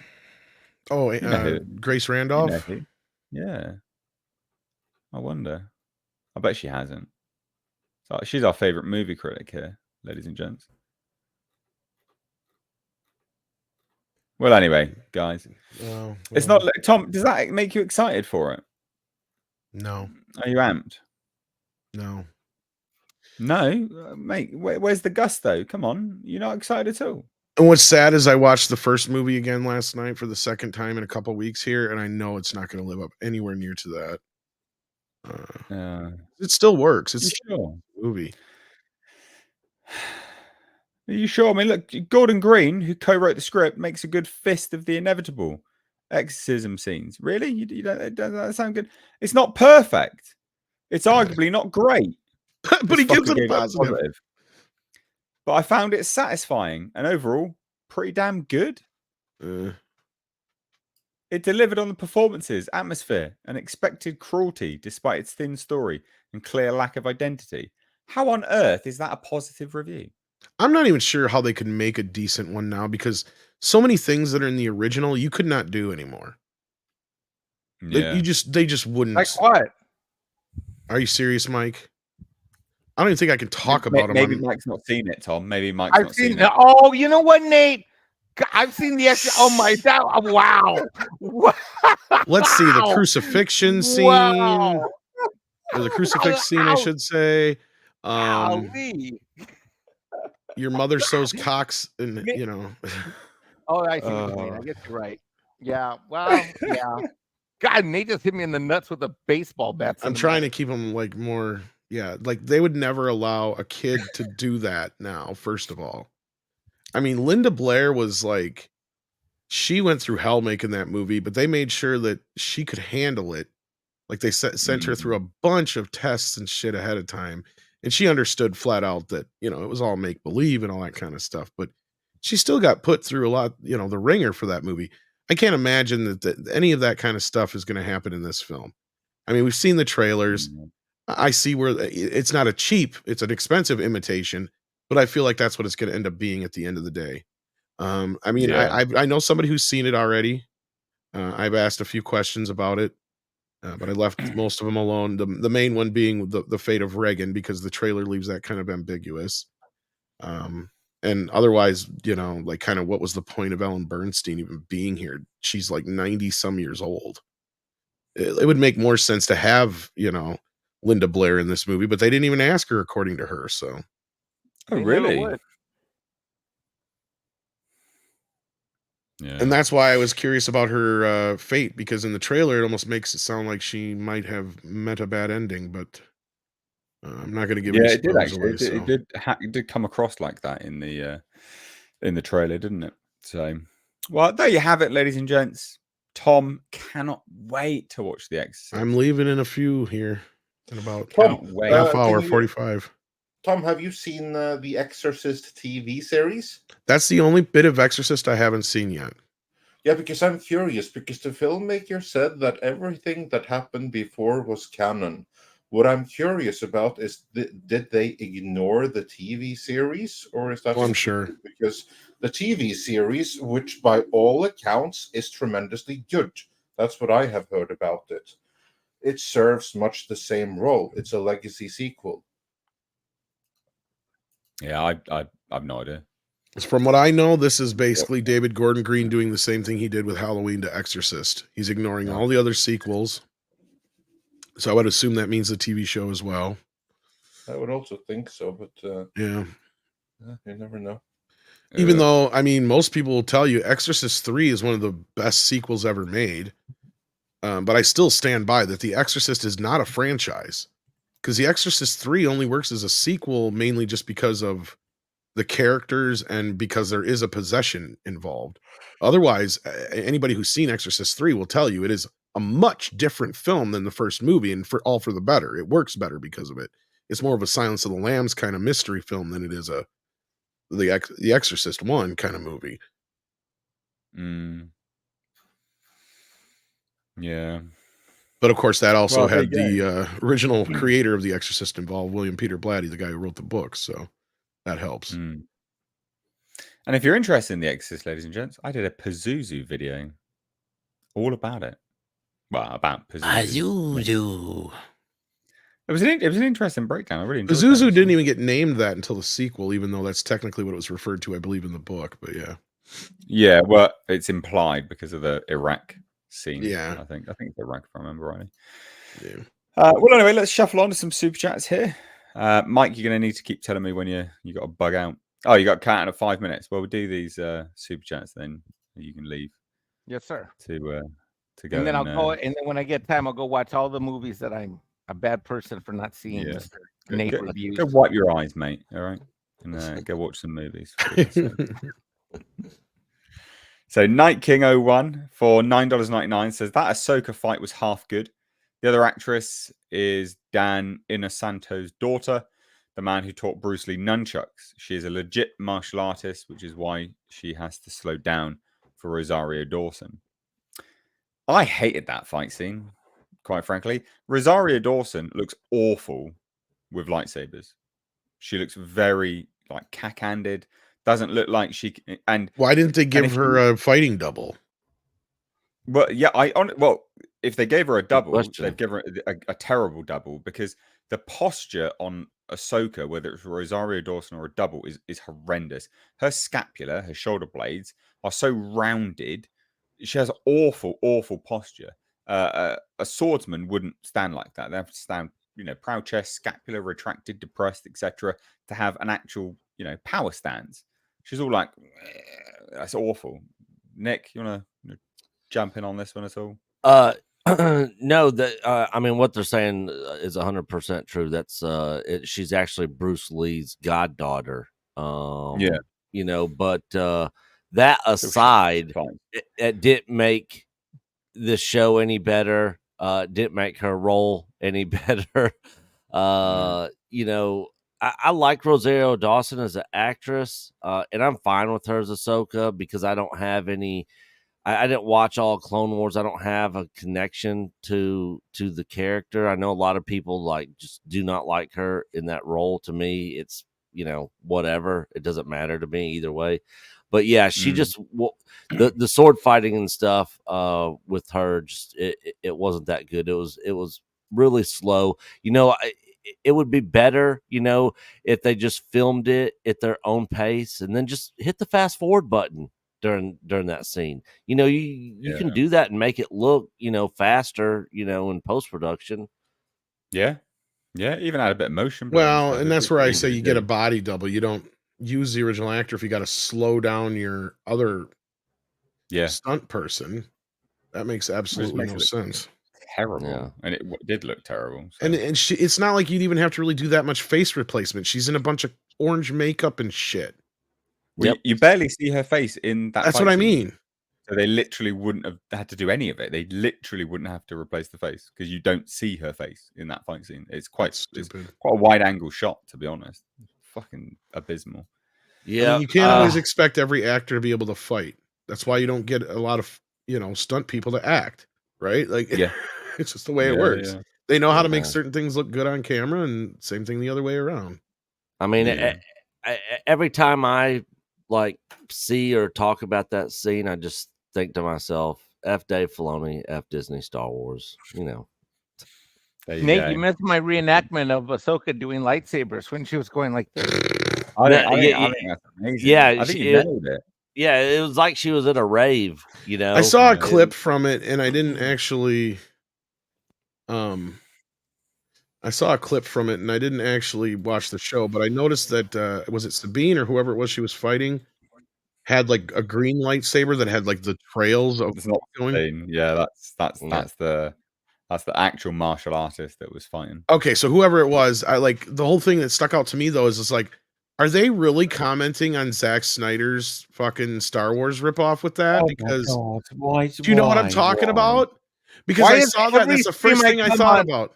Zack Snyder's name has to come on every time I No, show up. seriously though, do you guys know what I'm talking about, right? No. No, seriously, in his Rebel Moon, the lightsaber ripoff things, Oh they yeah, have like those weird trails, yeah, right, with the light. Yeah. And when I'm watching this clip of Ahsoka fight whoever this is, True. her lightsaber has like these weird light trails just like his. So I'm like sitting here going, It's a sword with actual fire on it, mate. It's not a lightsaber. Okay, I didn't know. I just saw the one clip. Okay, well that makes more sense. But I was gonna say, is that them commenting on Zack Snyder's Rebel Moon shit or? Nah, it would have finished before then. So, real quick, has Zack Snyder derangement syndrome? I do. I don't give a shit. Right, let's move on. Gary for £5 says, I hate when reaction channels get mad and hate the movie for the sexual stuff. It's a demon. Do they think it wouldn't cross that line? Absolutely, but people are snowflakes. Good point. Yeah, absolutely. Yeah, but they apparently, according to some, Sauron is just misunderstood as well, and can represent, I don't know, non-binary people and all that other garbage. So yeah, they don't care about demons. Demons are good according to these people nowadays. But Mexican Iron Man, you need to leave now. This is Get 7 minutes since you said so. Yep, Zoom call 7 minutes. Yeah. Thanks everybody. Thanks for having me on, and hashtag dang it Bob. Hashtag dang it Bob. Cheers, buddy. Take care, man. See you, buddy. Peace out. Have you on again. Bye. Right, ladies and gents, shuffling on to our next topic, which is a fun one and a little bit of an interesting speculation. So, obviously, we've just had They Live getting a reboot / sequel. Well, what if The Thing had a sequel? Well, The Thing prequel director shared his VFX regrets. No shit. And reveals the premise of a scrap sequel. So they were actually planning a sequel idea. Why? So obviously, for those that don't know, the Thing, there's 2 movies called The Thing. One is a prequel. One is the original, The Thing. Funnily enough, we're talking one is John Carpenter's The Thing, and one isn't. That's the way I say it. Yeah. And one of the major things about The Thing is its criminal use of CGI over actual practical effects, because they actually had practical effects and they chose to CGI over the top. Well, wasn't this the studio that forced it upon him or something like that? It was. That was certainly was the narrative at the time. Yeah, that was what was stated. But that's the story about this movie. If you watch it, it's not actually that bad. I mean, it is basically The Thing anyway. It's a little bit interesting. They sort of expand a little bit here and there. Can I say what's the one problem with that movie? Because it's the prequel, and everyone knows that the original Thing, it begins with them going to this Norwegian camp where everyone has already been destroyed, and then they bring back what had basically the problem from the Norwegian camp. And the prequel was basically, well, what happened at the Norwegian camp. The idea was that that movie would end exactly where the original Thing or Carpenter's Thing begins, which happened. So that was all good and well. And you're right, that movie isn't too bad. It has one problem with it, and one only, which I feel destroys the entire movie and its authenticity. Because, again, it's supposed to be a Norwegian team, and they actually have like a really good crop of Norwegian actors. So it's really authentic and everything like that. But because it's an American movie and it has to be accessible for an American audience, they had an American team visit the base, forcing all the Norwegians to speak English to be accessible for an international audience, the whole thing. To me, that is honestly what destroys the movie, because it just destroys immersion. That, oh yeah, this happened, but of course it was the American team right there on that one day, which would never ever happen otherwise. Yeah. I think that's the big problem with that movie. It should have been like an all Norwegian language thing. Well, the thing is, it doesn't even have to be in. You could just have them speak in English in their Norwegian accent. That actually would have been as if they're speaking Norwegian to one another. This is what people don't understand. Yeah, that would also have been better. Either you have the Norwegian cast that you have and have them speak English, or you cast Americans and have them speak with a slightly accent to indicate that this is supposed to be Norwegian. That would have worked too. The one approach which I just felt, man, this completely ruins everything. When you have some who are Norwegian and then you just send Americans to the base just to force them into speaking English for the duration of the movie. To me, that destroyed the whole movie. Yeah, no, well, especially from your perspective, it's good to get it. Yeah. But let's take a look. So obviously, it's been 12 years since. Do you want to? Can you say this name for me, please, mate? Well, it's actually Dutch, but it's Mattis van Heiningen. There you go. Well, look, you're going to do a better job than I am. Sorry. Yeah. Prequel to John Carpenter's The Thing was released, and for the most part, the movie has largely been forgotten. I disagree. A lot of people still talk about it, still like it, or discuss the CG monstrosity that it is. And they say here, the visual effects over practical ones. Now, I will say that amongst the nerd community, The Thing is one of the more highly regarded films. Like there isn't maybe a day, if not definitely a week, that goes by that it doesn't get mentioned somewhere. Yeah, this is what I mean. Like, it's not actually been that forgotten. People do. No. In fact, they've been doing it's been re-released in theaters for the last couple of years here. They've been showing it over and over and over again because it keeps doing well in theaters for the re-release. Well, in fact, it was such a big deal that when they mucked up the print in one, people let them know and they fixed it. Yeah. Well, I think they're talking about the prequel being largely forgotten, but I still don't. Oh, in that case, totally, yeah. No, I still don't think it's been that forgotten though, because people, whenever you talk about the thing, prequel, I would say that. I mean, that left zero cultural footprint. No, it still comes up. Both of them come up again, mainly because of its the sort of, I guess, production issues. Whenever it's come up to me, whenever I'm talking to people about it, that's always popped up. But anyway, whatever.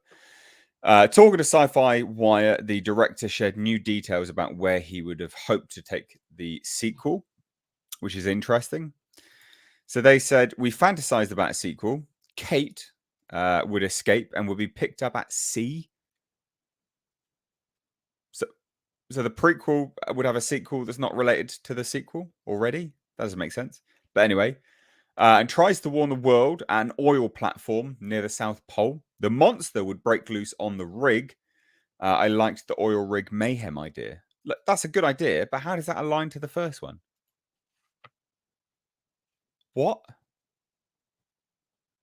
It doesn't make any sense, does it? No? Anyone want to jump in on this? Am I speaking to myself? Kate, I think that's one of the American characters in the prequel. Yeah, it's her. Yeah. That's what I mean. Yeah, that's what I mean. The prequel.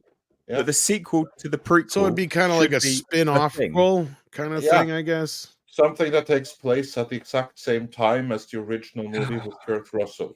So this is kind of like, while this happens, she's trying to escape and warn people in the oil platform or something. It's a terrible idea. Awful idea. I like the fact, like, on an oil rig, that could be good fun. But terrible idea nonetheless. And anyway, so he acknowledges the movie, he basically says that the movie wasn't what people wanted. So he says the Carpenter version was so good and a lot of fans were almost offended by the prequel and didn't see the necessity for a follow-up. But now I fully understand that it was a bit early. Interesting. And now talks about the CGI. He says, I know this is a debated topic, but looking back, we were caught in a cross zone where animatronics were old-fashioned and the CGI wasn't good enough. We made the wrong decision to do it in post-production when it came to making the monster designs in the computer. I regret that now. Better character development, less CGI, more paranoia between the characters. The Thing is about not being able to trust anybody. That could have been explored further. That's what he would have changed. So this doesn't actually sound like he was the studio mandated it, does it? That could have been an excuse that they hid behind at the time. Because I remember that is what they said at the time. But just because they said it Doesn't mean it's true. You want my guess? Yeah. Go on. Because when this movie came out, malls were still a thing, and at least somewhat. And back then, that's when they used to pull a lot of people into these test screenings, and they probably grabbed a bunch of teenagers, like in that 15, 16, 17, 18, 19 range, who either were completely have no idea what the original one was or anything like that. And guess what? They had about probably a third of them go, the special effects look weird. Yeah. And then they fucking panicked because they're like, oh no, kids can't handle anything that's not CGI now. That would be my guess, is what happened. Yeah, I can believe that sounds more plausible than I'd like to admit. Yeah. Yeah, I can believe that. I can believe that. Fun times, though. Fun times. I do not want to see any more of the things. I'm good. I think the original thing stands up. Absolutely brilliant film. Especially the VFX. The story about those VFX are quite interesting. Does anyone know the story about the original Thing VFX? Some of it. I do not. Well, come on then, Tom. What do you know? I mean, I've watched the original movie, you mean? I mean, I've watched like that making of it and stuff like that. So, I mean, I know they did, was it Rob Bottin and a bunch of those guys that put all that stuff together? And it was just... A lot of it was actually experimental done by one chap. Yeah. A lot of it was done by one chap, and he kept staying up till like midnight, 3 a.m., 4 a.m., all this. Was that Rob or was it one of his guys? I can't remember now, but... I think it was basically all handled by him specifically. One singular person was doing it all for all intents and purposes. I mean, I like the Thing, but I'm not like... I know other friends who are like, it's their big... Yeah. Thing. Yeah. Was it Rob who worked on it? Then it was him. Yeah, I was going to say. And a lot of that stuff was just experimental. I mean, some of it was shot in reverse, and it's just a lot of wires and randomness and crazy stuff. Some animatronic stuff that hadn't been. I mean, a lot of that stuff is brand new at the time. Basically. Yeah, a lot of it was pioneering stuff, but crazy times. Ladies and gentlemen, we've got some super chats to get to real quick. And just as a quick aside, we are currently demonetized. So this is why super chats are so important. You've seen me flashing between screens, literally doing it right now. And that is me checking to see if we're demonetized. We are. Yeah. So super chats are the way to go. I've barely even been on the show. I think it was your rat mate, to be fair. Oh, that might have done it. Yeah. The BLM lot don't like it. Oh, yeah. I know. They have the people elsewhere, I guess, can't they? So, guys, your favorite podcast is funded by you, for you. So keep the super chats coming in. Night King 001 says, for $1.99, says Exorcist 3 was originally called Legion. Was it? I'm not a massive Exorcist aficionado. It was, yes. That was the original title. And then it was... re-edited into the movie we now know as The Exorcist 3. And then the original cut, Legion, was reconstructed and released with like a special edition a few years ago here. It's an interesting experiment. I prefer the theatrical edition, but I see what initially it was going to be. But Excellent. Right. It's cool that you can see it now for the first time reconstructed. Yeah. We got a high def for $10. Says, do you think classics like The Thing, Alien, and Predator should have sequels, or should they be left alone? I think some are worthy of sequels. Some establish themselves quite nicely as being able to have sequels within their own universes. Like Predator is a classic, but I have a soft spot for a lot of the Predator sequels. To be honest, Predator 2 is a great film. I really like. I like Predator 2. I like it. Yeah, like there's a lot to like in Predator 2. I think I said the other day there's 3 decent Predator movies actually with Predators. Yeah, I was literally about to say Predators is a guilty pleasure of mine. I like Predators as well. So there are elements to enjoy. But Aliens, I fucking love Aliens. I mean, talking about one of the greatest sequels of all time with Aliens. I mean, good Lord, if it's done right, any of these could have great sequels.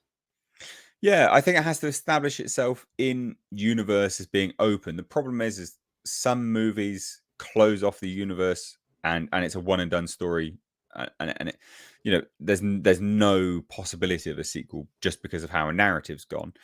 In terms of other classics, not necessarily what you've labelled here. I just think it's dependent on who handles it and the right people. You know, that's that's the marker for a potentially good sequel.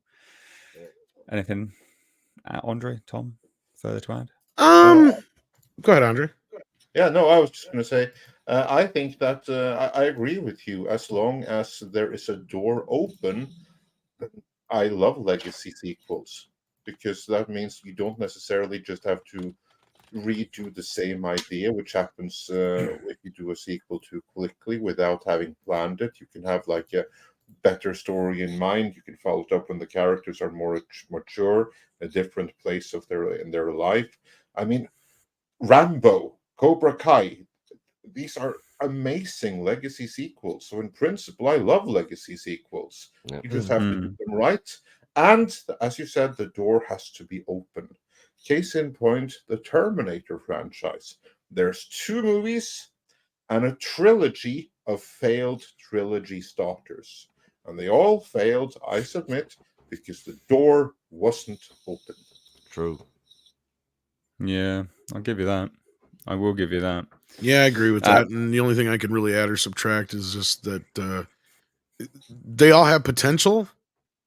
The problem is that look at Alien as a great example of how corporate politics, actor politics, and other things kind of get involved to kind of destroy that franchise. Like it kind of stunted its growth from Alien 3 onwards, and it just didn't really know what to do with it. And a lot of it was just because they didn't know how to get past Sigourney Weaver. Sorry, Ripley. Yeah. Yeah, no, you're right. You're right. Big Out Games for £2 says The Thing already got a sequel, the PS2 game. Yeah, I've heard that's really good, actually. I've not played it myself, but I've heard very, very good things about it. Right. Ladies and gents, we got a fantastic topic to cruise on into now.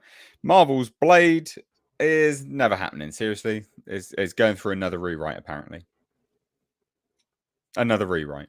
This is the 4th This movie's rewrite. Not going to happen.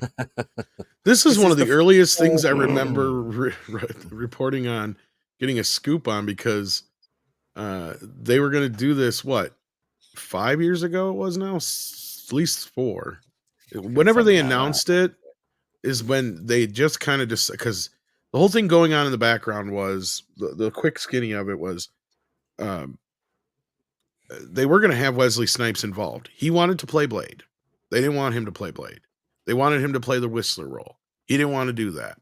And how come I know this? Because one of the guys that would have been one of the writers he would have brought on with him was telling me all this stuff in the background. And basically he walked. So that's why every time I heard that, Blade's going to show up in so-and-so's movie, I said, bullshit.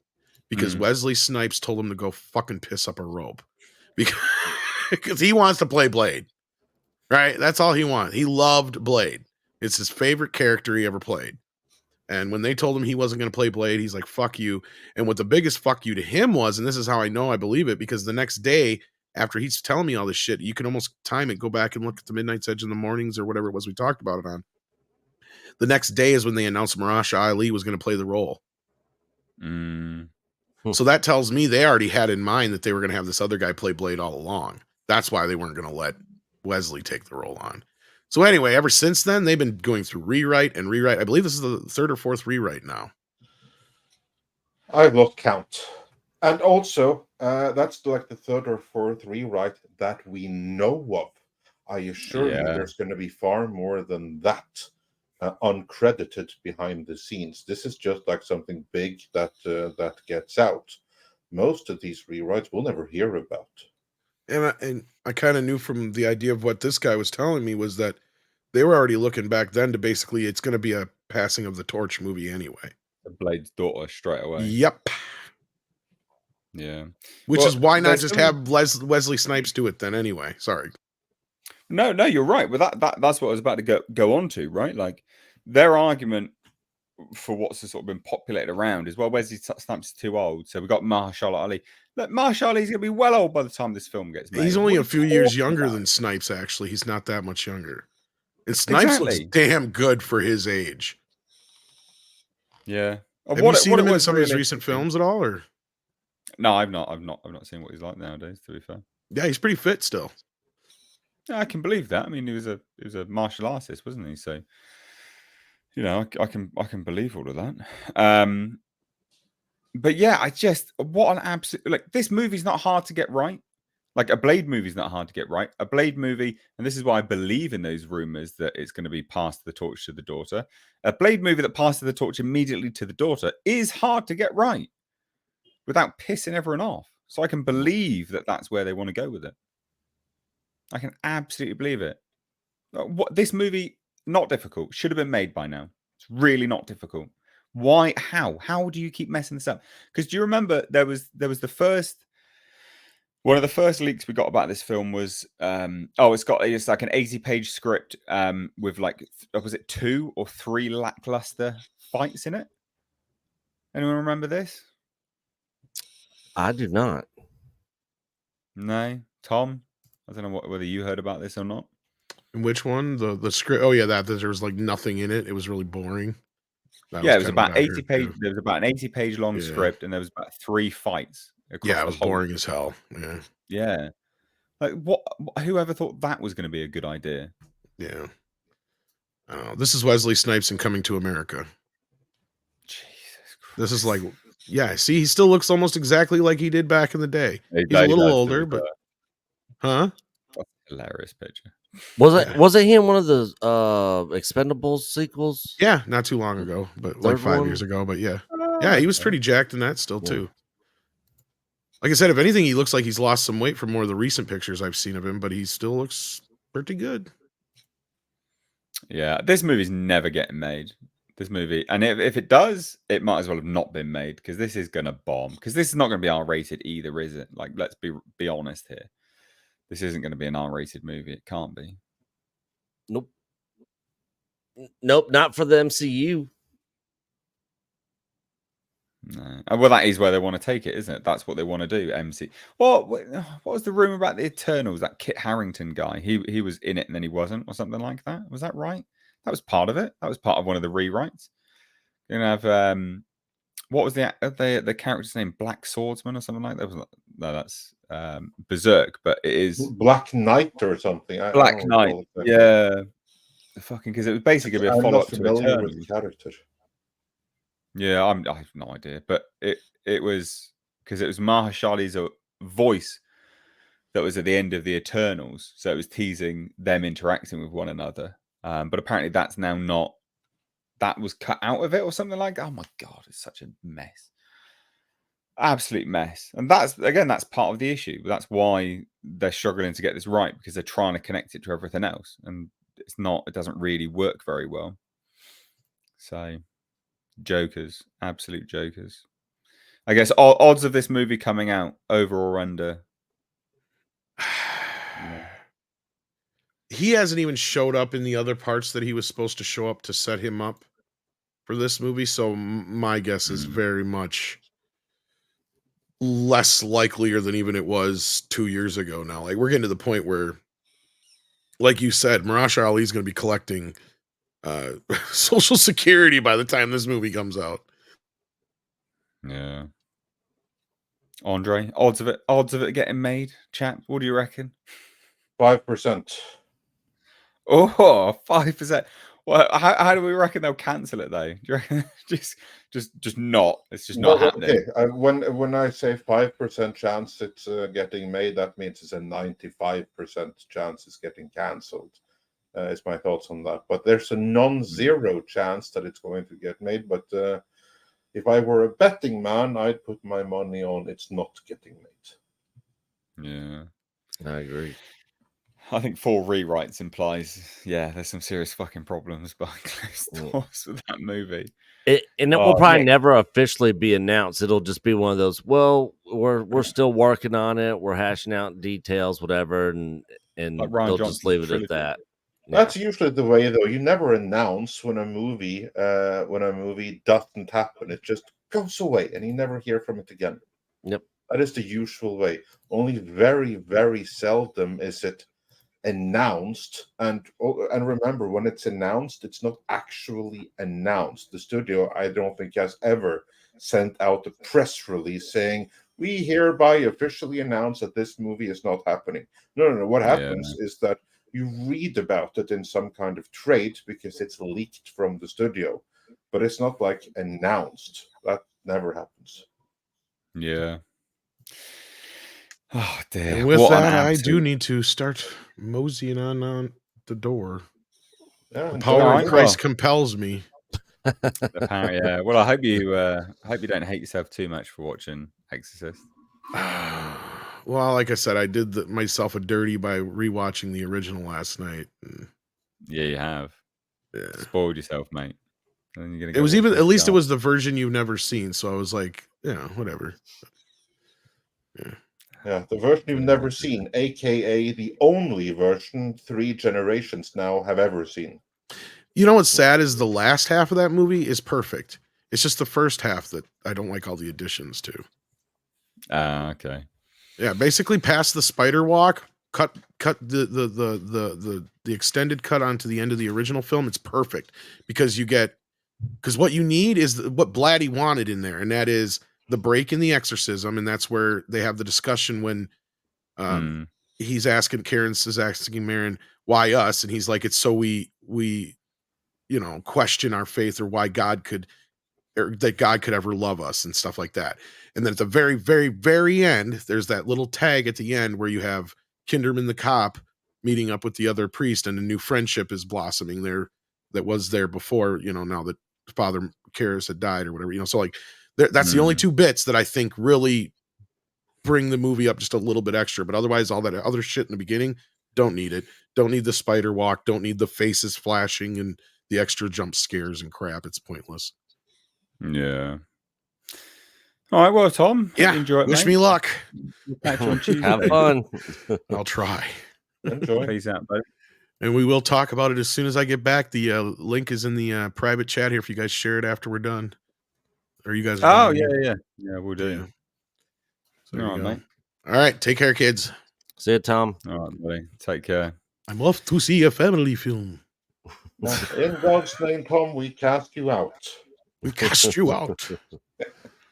All right, see y'all. See ya, man.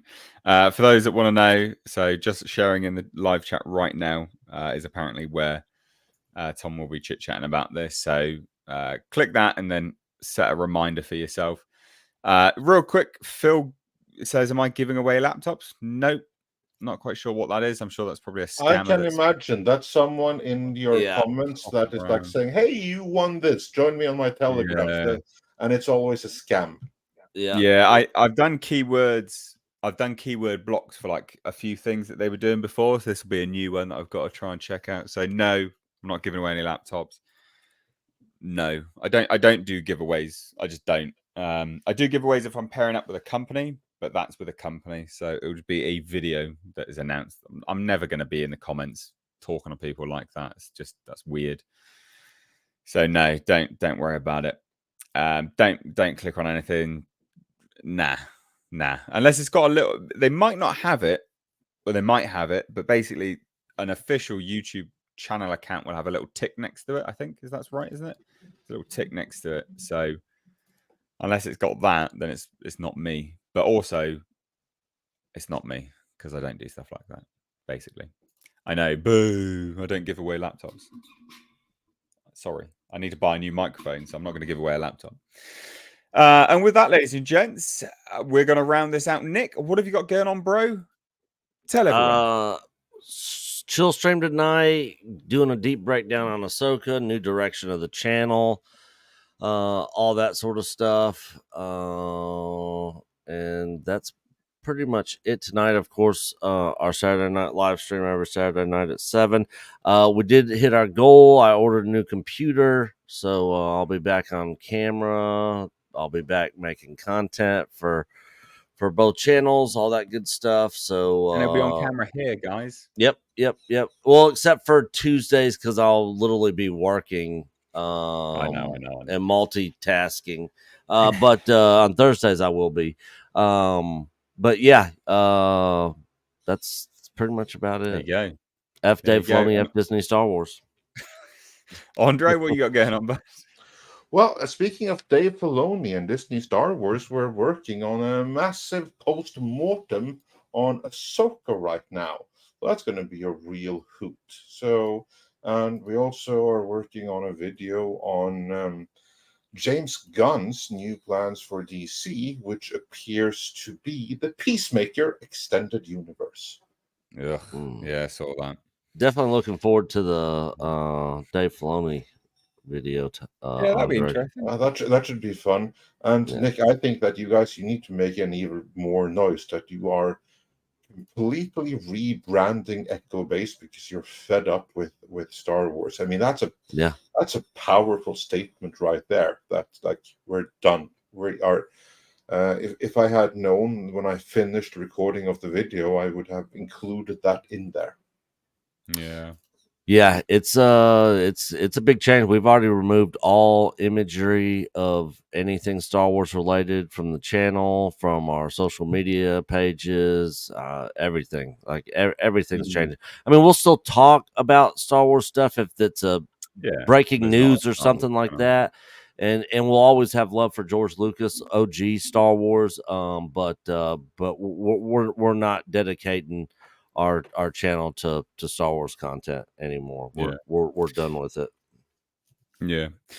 Ladies and gents, so just as a quick aside, I am back up in London this weekend with university. I'm doing a master's degree, so I'll be up in London this weekend. There should be 1 or 2 videos dropping during the daytime. I'm driving to London about 5 a.m. Saturday, and then I'm driving back Saturday, and then I'll be working in the evening when I'm back after university.